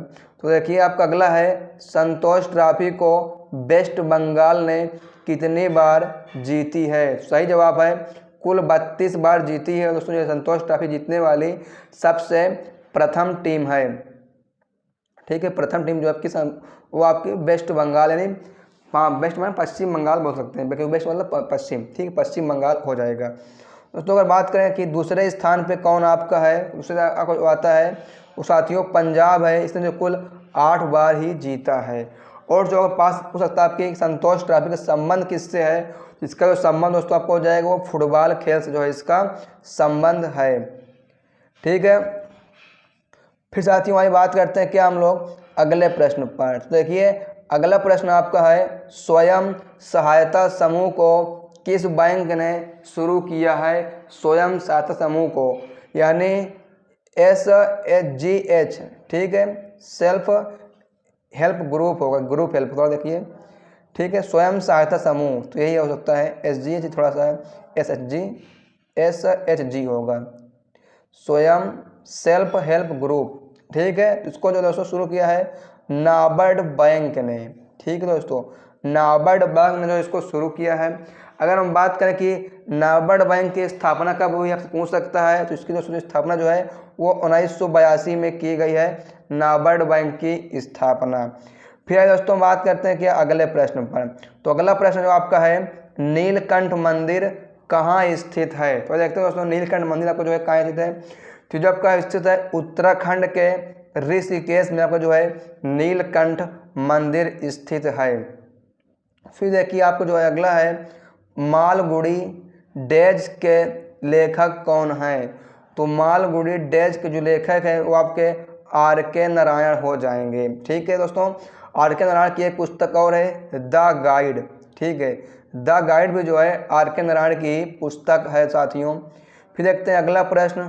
तो देखिए आपका अगला है नींबू और संतरे में कौन सा अम्ल पाया जाता है। तो नींबू और संतरे में आपका साइट्रिक अम्ल पाया जाता है। साइट्रिक अम्ल जो इसका बिल्कुल नहीं सही जवाब हो जाता है। और नींबू संतरा जो है साथियों विटामिन सी के लिए, ठीक है, विटामिन सी के लिए बहुत ही महत्वपूर्ण है। फिर देखते हैं इसमें और प्रश्न आपका है देखिए आपका एक प्रश्न और आपका है कि कौशल मिशन योजना की शुरुआत कब हुई है। तो इसकी जो शुरुआत है वो 2015 में हुई है। स्टार्ट अप इंडिया की शुरुआत कब हुई है। तो इसकी जो शुरुआत है 2014 में हुई है स्टार्ट अप की। ठीक है, फिर देखते हैं साथियों अगला। तो अगला प्रश्न आपका है सती प्रथा का अंत किस गवर्नर ने किया है। तो विलियम बेंटिक ने दोस्तों इसका जो है अंत किया है आपका विलियम बेंटिक ने। ठीक है, सही जवाब क्या हो जाए आपका विलियम बेंटिक जो है इसका होने वाला है। फिर आइए दोस्तों बात करते हैं अगले प्रश्न पर। तो देखिए आपसे जो अगला प्रश्न पूछा हुआ था कौन से लोक नृत्य में चेहरा सजाया जाता है। सही जवाब होने वाला है कथकली में जो है सजाया जाता है। कुल जो है 7 इसमें होते हैं। सही प्रश्न आपने जो है वेरी वेरी मोस्ट इम्पॉर्टेंट रहने वाले हैं। साथियों पहला प्रश्न आपका है 2011 की जनगणना के अनुसार भारत का जनसंख्या घनत्व कितना था। तो 382 प्रति वर्ग किलोमीटर जो है इसका सही जवाब था। ठीक है, इसमें हम बात करेंगे 10 की वृद्धि के बारे में। इसकी जो वृद्धि दोस्तों 10 की वो 17.72% जो है इसकी वृद्धि हो रही 10 की में। फिर आइए बात करते हैं दोस्तों कुछ महत्वपूर्ण पॉइंट्स के बारे में। देखिए बिहार की अगर बात करें तो यहाँ पर जो है 1106 व्यक्ति प्रति वर्ग किलोमीटर जो घनत्व है। उसमें से बात करेंगे पश्चिम बंगाल का। पश्चिम बंगाल जो है 1028 व्यक्ति प्रति वर्ग किलोमीटर है।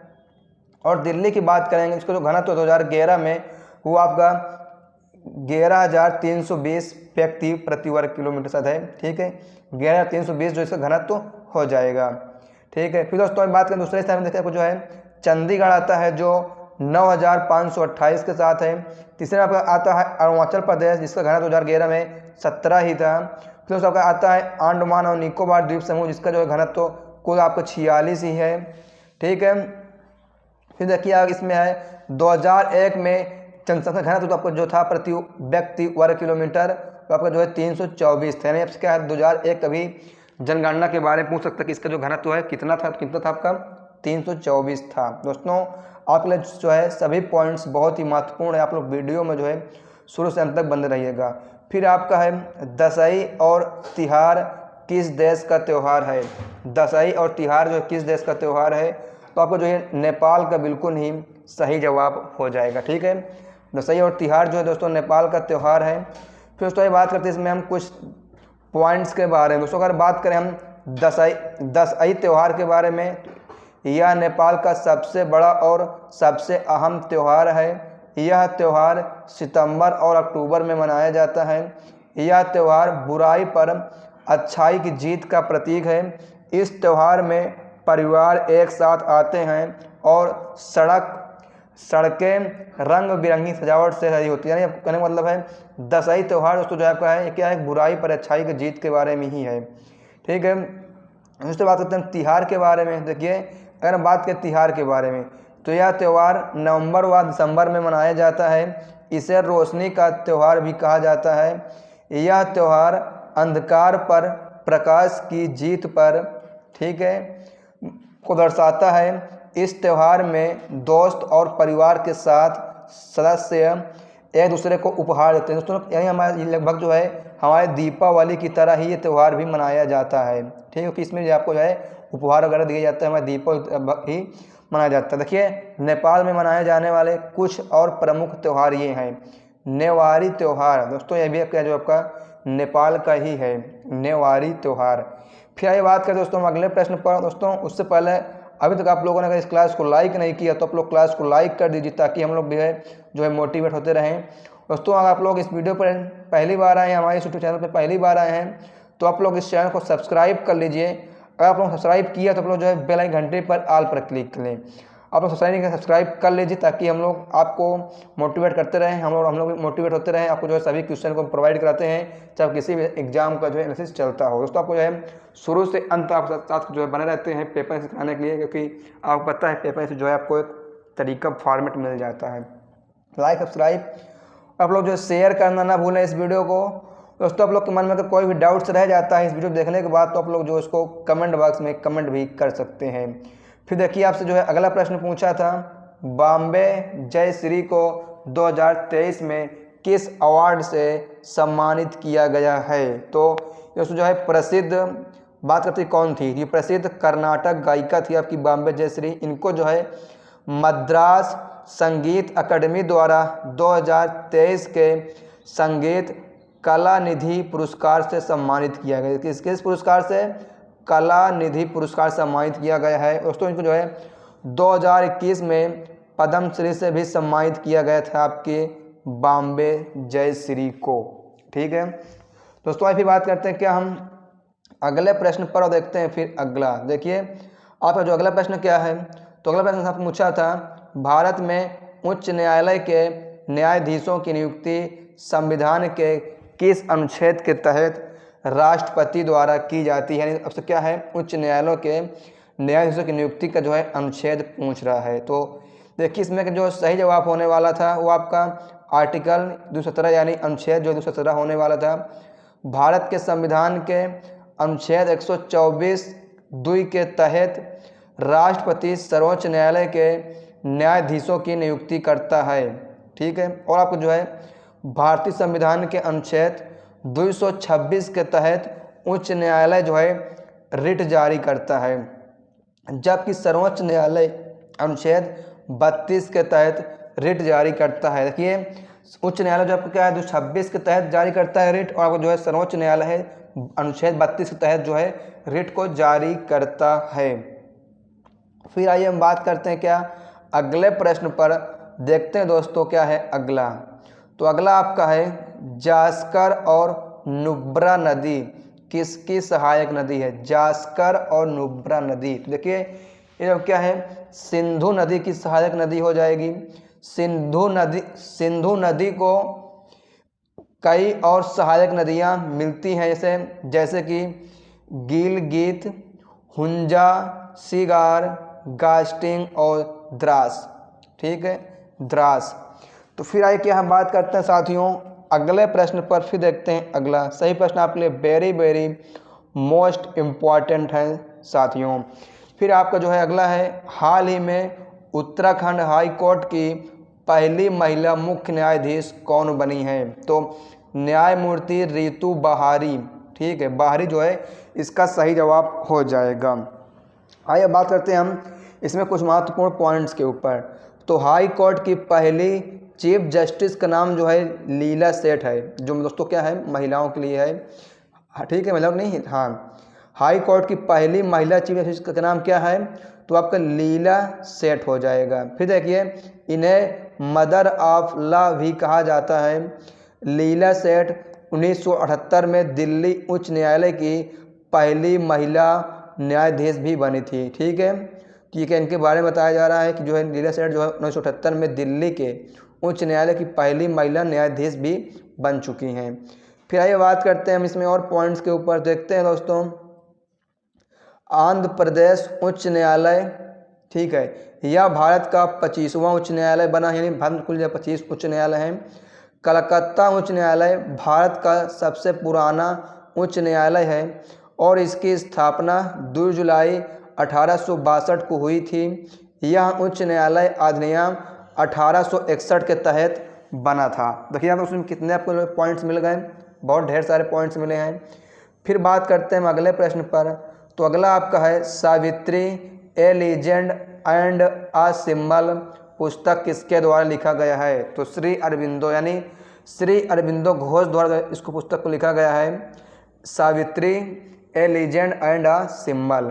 ठीक है, फिर क्या ये बात करते हैं हम साथियों अगले प्रश्न पर। देखते हैं अगला। तो देखिए अगला प्रश्न आपका जो है सबसे अधिक T20 महिला विश्व कप किस देश ने जीता है? तो आपका जो है ऑस्ट्रेलिया हो जाएगा, जिसने रिकॉर्ड 6 बार टूर्नामेंट को जीता है। 2010 में जीता, 2012, 2014, 2018, 2022 और 2023 सबसे सफल टीम आपकी जो है दोस्तों यही बनी है। और देखिए न्यूजीलैंड मौजूदा चैंपियन है, जिसने फाइनल में दक्षिण अफ्रीका को हराया। दोस्तों हम लोग आपको जो है कल ही लगभग इसके बारे में बताया था, किसने जो है मौजूदा भी आपकी जो चैंपियंस है महिला की T20 की 2024 में, वो आपकी जो है न्यूजीलैंड से बनी है। दोस्तों आपसे क्या है भारत के बारे में पूछ सकता है। ठीक है, उसमें जो पुरुषों में लगभग जो आपकी ऑस्ट्रेलिया ही है शायद। ठीक है, कर लीजिएगा। दोस्तों भारत जो है अगर पुरुषों की बात करें तो भारत जो है 2 बार जीता है। एक बार जीता है 2007 में और एक जीता है आपको 2024 में, ठीक है। और जो है T20 की शुरुआत भी जो दोस्तों 2007 में ही हुई थी पुरुषों की, ठीक है। तो आप लोग इस पॉइंट को याद रखिए। 2024 में भी है हाल ही में इसका जो है आरंभ या जो है अंत हुआ है पुरुष वाले T20 का, ठीक है। आप लोग इसको याद रखिए। भारत ही 2024 का जो विजेता है उसने भी जो है दक्षिण अफ्रीका को ही हराकर जीता है। फिर दोस्तों ये बात करते हैं कि हम लोग अगले प्रश्न पर फिर देखते हैं अगला। देखिए साथियों, अगला प्रश्न आपके लिए ये रहने वाला है। तो देखिए दोस्तों, आपसे जो अगला प्रश्न पूछा हुआ था, ए ओलियांग त्यौहार कोन्याक नागा जनजाति के द्वारा मनाया जाता है या किस राज्य का त्यौहार है। दोस्तों आपका क्या है, नागा शब्द इसमें एक आया है, यानी नागालैंड जो इसका सही जवाब हो जाएगा। सही जवाब भी इसका जो है यही। देखिए तो आप अगर आप लोग क्या है पॉइंट्स को देखेंगे, नागा है तो नागालैंड में ही मनाया जा सकता है, इसकी उम्मीद जो है लगभग ज़्यादा हो जाती है। नागालैंड भी जो है इसका सही जवाब है। फिर दोस्तों इसमें अगर बात करेंगे अगले पॉइंट्स के बारे में, तो नागालैंड में मनाए जाने वाले प्रमुख त्यौहार तुलूनी उत्सव, सोमी जनजाति का यह त्यौहार जुलाई के दूसरे सप्ताह में मनाया जाता है। क्या तुलूनी उत्सव जो है सुमी जनजाति द्वारा मनाया जाता है या जो है जुलाई के दूसरे सप्ताह में मनाया जाता है, ठीक है। ये आपको हो गया। दोस्तों ये बात करते हैं कुछ और त्योहारों के बारे में हम डीपली से। तो मोआत्सु उत्सव, यह त्यौहार हर साल मई के पहले सप्ताह में मनाया जाता है। इस त्यौहार के दौरान कई तरह के अनुष्ठान भी किए जाते हैं, ठीक है। आप लोग को बता दें हार्नबिल उत्सव जो आपको बहुत बार पूछा गया है और भी जो है हाल ही में इसको पूछा गया MTS के एग्जाम में जो है लगभग 1 से 2 बार ये पूछा जा चुका है, ठीक है। हार्नबिल उत्सव की बात करते हैं। यह त्यौहार हर साल 1 से 10 सितंबर के बीच कोहिमा में आयोजित, यानी जो कि नागालैंड राजधानी दोस्तों कोहिमा में है, इसको आयोजित किया जाता है। इस त्यौहार में सांस्कृतिक प्रदर्शनों और लोकप्रिय संगीत महोत्सव का आयोजन भी किया जाता है, ठीक है। हार्नबिल की दोस्तों ये बात हो गई। फिर आइए बात करते हैं इसमें हम अगले और। तो आपका है बूसु दीमा, यह त्यौहार जनवरी की फसल के पूरा होने पर दिमासा जनजाति द्वारा मनाया जाता है। इसके द्वारा दिमासा, ठीक है। बूसु दीमा जो है दिमासा जनजाति द्वारा मनाया जाता है, नागालैंड का ये त्यौहार है। फिर आपका है सेक्रेनी महोत्सव, ठीक है। सेक्रेनी महोत्सव यह अनगामी जनजाति का सबसे बड़ा त्यौहार है।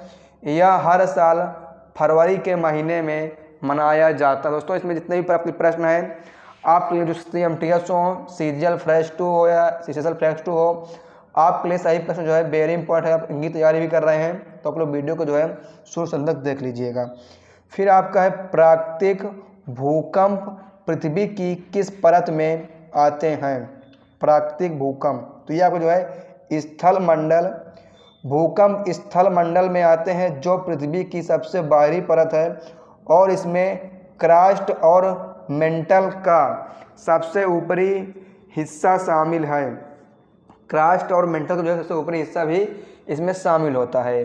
फिर साथियों आइए बात करते हैं हम अगले प्रश्न पर। तो अगला आपका है गुणसूत्रों को धुंधला करने के लिए क्या प्रयोग किया जाता है। गुणसूत्रों को धुंधला करने के लिए, देखिए दोस्तों आपका ये सही जवाब रहा। दोस्तों गुणसूत्रों को जो है धुंधला करने के लिए एसीटोकार्बाइन का उपयोग किया जाता है, ठीक है। गियम्सा स्टेनिंग या जी ब्रांडिंग तकनीक का इस्तेमाल किया जाता है।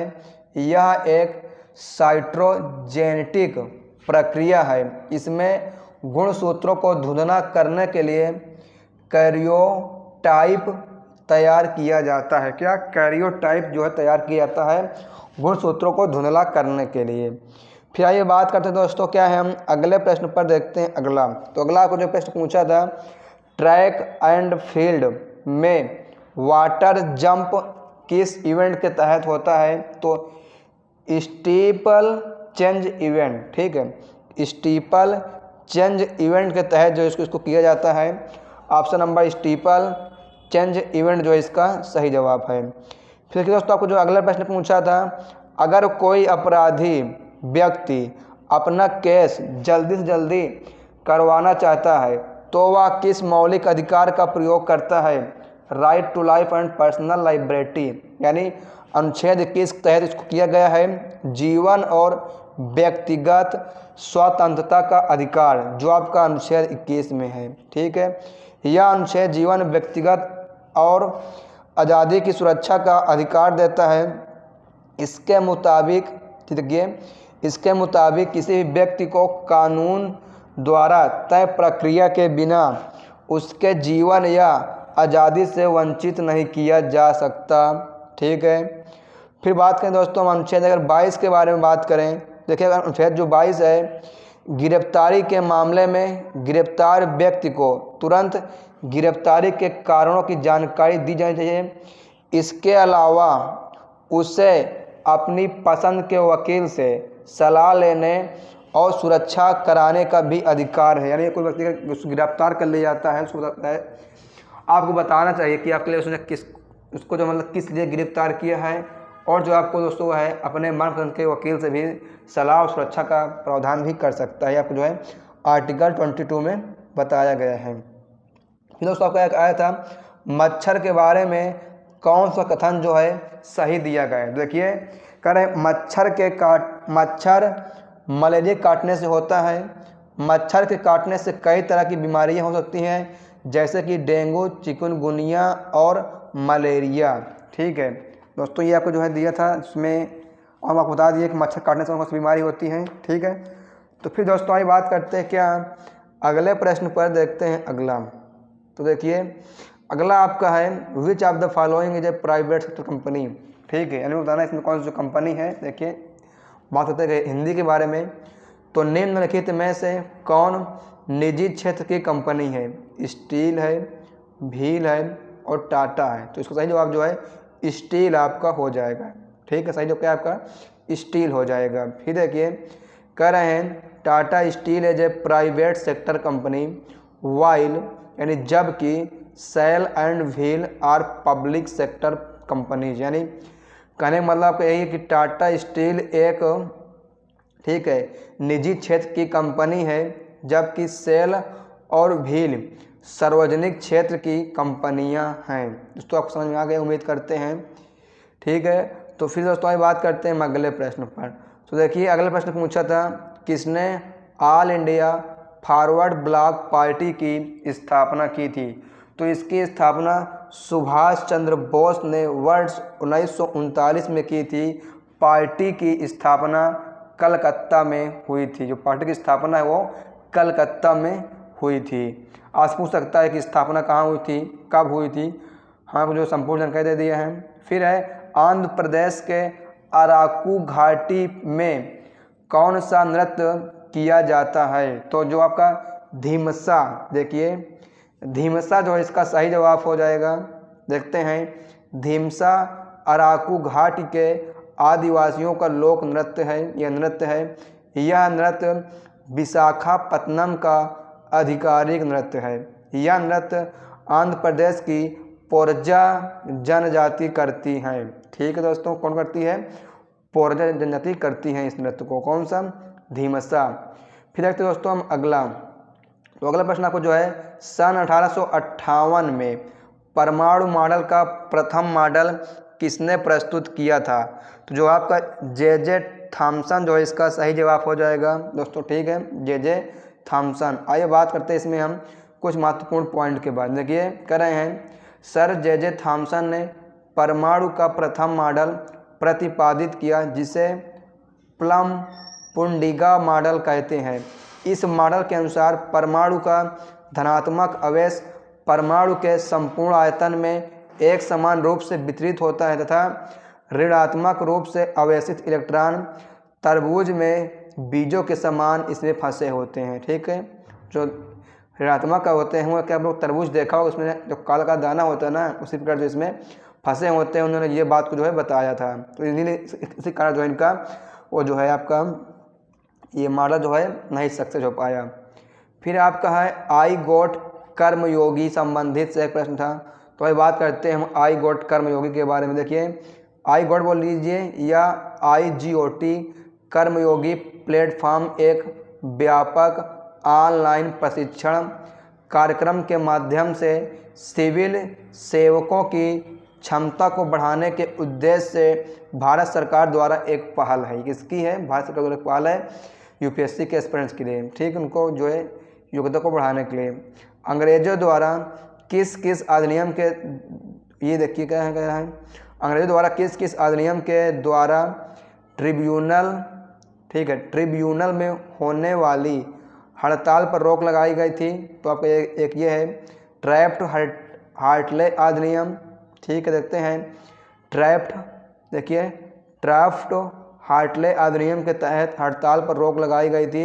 इस अधिनियम के तहत ये प्रतिबंध लगाए गए थे। आधिकारिक क्षेत्र की हड़ताल हुई थी इस नियम के तहत, और आपका जो एक है जंगली हड़ताल, दो हड़ताल जो इसके तहत दोस्तों की गई थी, एक आधिकारिक एक आपकी जंगली। फिर आपको दोस्तों जो अगला प्रश्न आया था, किसने लिखा है कि रजिया अपने भाइयों से अधिक योग्य और शिक्षित थी? तो मिनहाज अल सिराज, देखिए दोस्तों, ठीक है, ये आपके जो है मिनहाज अल सिराज ने लिखा था कि जो रजिया सुल्तान थी अपने भाई तुल्ला में अधिक शिक्षित और योग्य थी। दोस्तों अगर बात करें हम रजिया सुल्तान के बारे में, तो जो है क्या दिल्ली सल्तनत की पहली शासिका में थी महिला में, ठीक है। और आप लोग बताने इसको कमेंट बॉक्स में इसका जो कार्यकाल था वो कितना था, ठीक है, कमेंट करिए आप लोग किसका जो कार्यकाल है किसका, रजिया सुल्तान का। अभी बात करते हैं फिर हम अगले प्रश्न पर। तो जो आपका अगला है राष्ट्रीय उत्कृष्टता पुरस्कार, ठीक है, नेशनल एक्सलेंस अवार्ड किस क्षेत्र में नहीं दिया जाता? ये जो आपका है साहित्य क्षेत्र में नहीं दिया जाता। राष्ट्रीय उत्कृष्टता पुरस्कार साहित्य के क्षेत्र में नहीं दिया जाता। यह पुरस्कार आमतौर पर विज्ञान, प्रौद्योगिकी, इंजीनियरिंग, चिकित्सा और अन्य तकनीकी क्षेत्रों में उत्कृष्टता को मान्यता देने के लिए दिया जाता है। आपका विज्ञान हो सकता है, प्रौद्योगिकी है, इंजीनियर है, चिकित्सा और अन्य तकनीकी क्षेत्र में जो है इस पुरस्कार को दिया जाता है। साहित्य में जो है इसको नहीं दिया जाता है। आपने आपको जो है साहित्य जरूर दिया होगा। फिर जो आपने पूछा हुआ था, देखिए दोस्तों पूछा था कि बजट के संबंध में कौन सा कथन गलत है? जो इसमें आप जो क्या है जनता की राय नहीं ली जाती, यह कोई कथन दोस्तों गलत है। इसमें जो है जनता की राय नहीं ली जाती, यह कोई कथन गलत है। और आपको है यही कथन जब आपको जो है ऑप्शन में एक न एक दिया होगा, यही वाला, ठीक है। तो फिर आइए बात करते हैं साथियों अगले प्रश्न पर, और देखते हैं इससे पहले पॉइंट आपको जो है पॉइंट क्या कह रहा है, बजट प्रक्रिया में अक्सर हितधारकों जैसे विशेषज्ञों, व्यापारियों, ट्रेड ग्रुप्स, लेबर यूनियनों और नागरिक समाज संगठन की सलाह ली जाती है, लेकिन जो क्या है ना वो आम जनता की जो है सलाह इसमें नहीं ली जाती है, ठीक है। फिर दोस्तों आपको जो प्रश्न पूछा था कि तक्षशिला की खुदाई का कार्य मुख्य रूप से किसने किया था? तक्षशिला, तो सर जॉन मार्शल ने जो है तक्षशिला की खुदाई का मुख्य रूप से कार्य जो है इसने ही किया था, सर जॉन मार्शल। देखिए दोस्तों आपसे प्रश्न पूछा सिकंदर के बारे में आया था। सिकंदर ने पंजाब पर कब आक्रमण किया और उसकी मृत्यु जो है कब हुई थी? देखिए सिकंदर को जो है अलेक्जेंडर द ग्रेट के नाम से भी जाना जाता है। 326 ईसा पूर्व में पंजाब पर आक्रमण किया था। इस आक्रमण के दौरान उसने राजा पोरस के साथ युद्ध लड़ा, जिसे हाइड्रा, ठीक है, हाइड्रा स्पेस की लड़ाई के नाम से भी जाना जाता है। इस लड़ाई को जो है हाइड्रा स्पेस के नाम से भी जाना जाता है। सिकंदर की मृत्यु 323 ईसा पूर्व में बेबीलोन, वर्तमान में जो इराक में है, वहीं इसकी मृत्यु हुई थी। उसकी मृत्यु के कारण मलेरिया या किसी रहस्यमय बीमारी को माना जाता है। ये जो इसकी बीमारी है, मौत है, कोई सटीक डाटा नहीं मिल पाया है, ठीक है। ठास प्रश्न पूछा था कि देखिए ये आपका था मिशन कर्मयोगी का उद्देश्य क्या है? तो सरकारी कर्मचारियों के लिए ऑनलाइन सिखाने का ये मंच आपको दोस्तों है। ठीक है दोस्तों, बता दें हमारे जो एसएससी फाउंडेशन की क्लास है वो कल आपके लिए आई थी एक वीडियो, शायद हो सकता है आपकी वीडियो जो है अभी फ़िलहाल कुछ दिन 2 दिन बाद है, यानी एक दिन आपकी छोड़ के जो वीडियो क्लास चलने वाली है हमारी से कल चली, तो आज नहीं है परसों आपको क्लास चलेगी, वो भी शाम को 5:30 बजे। तो आप लोग नहीं 6:30 बजे है, हाँ 5:30 बजे ये क्लास चलने वाली है दोस्तों। आप लोग इस क्लास में ज़रूर जुड़ें क्योंकि क्लास आपको जो है बहुत ही इंपॉर्टेंट होने वाली ही। कल को जो है शास्त्री नृत्य पढ़ाया गया था पार्ट 1 को, आज जो शास्त्री नृत्य के पार्ट 2 को कंप्लीट कराया जाएगा। फिर साथियों आइए बात करते हैं इसमें हम और अगले पॉइंट के ऊपर। देखिए आपको जो प्रश्न पूछा था, once a dancer and autobiography किसकी आत्मकथा है? Once a dancer and autobiography, तो एलेग्रा कैंट। ठीक है, देखिए एलेग्रा कैंट की ये आत्मकथा है, once a dancer and autobiography. फिर आपके दोस्तों प्रश्न अब आया था, शायद आपका आया था कि भारतीय संविधान में शामिल राज्य के नीति निर्देशक सिद्धांत कहाँ से लिया गया है? यह डीपीएसपी की बात की गई है। देखिए डीपीएसपी की जो अवधारणा है वो आयरलैंड के संविधान से ली गई है। आयरलैंड ने इसे स्पेन के संविधान से लिए थे, यानी आयरलैंड से स्पेन लिया। ठीक है, यानी स्पेन से दोस्तों, स्पेन से आयरलैंड लिया और आपको आयरलैंड जो है दोस्तों भारत ने लिया। ठीक है, भारतीय संविधान के भाग 4 में अनुच्छेद 36 से 51 में जो आपका डीपीएसपी से जुड़ा है, आपको डीपीएसपी है भाग 4 में है, और जो आपका आर्टिकल की बात करेगा 36 से 51 के बीच में है दोस्तों।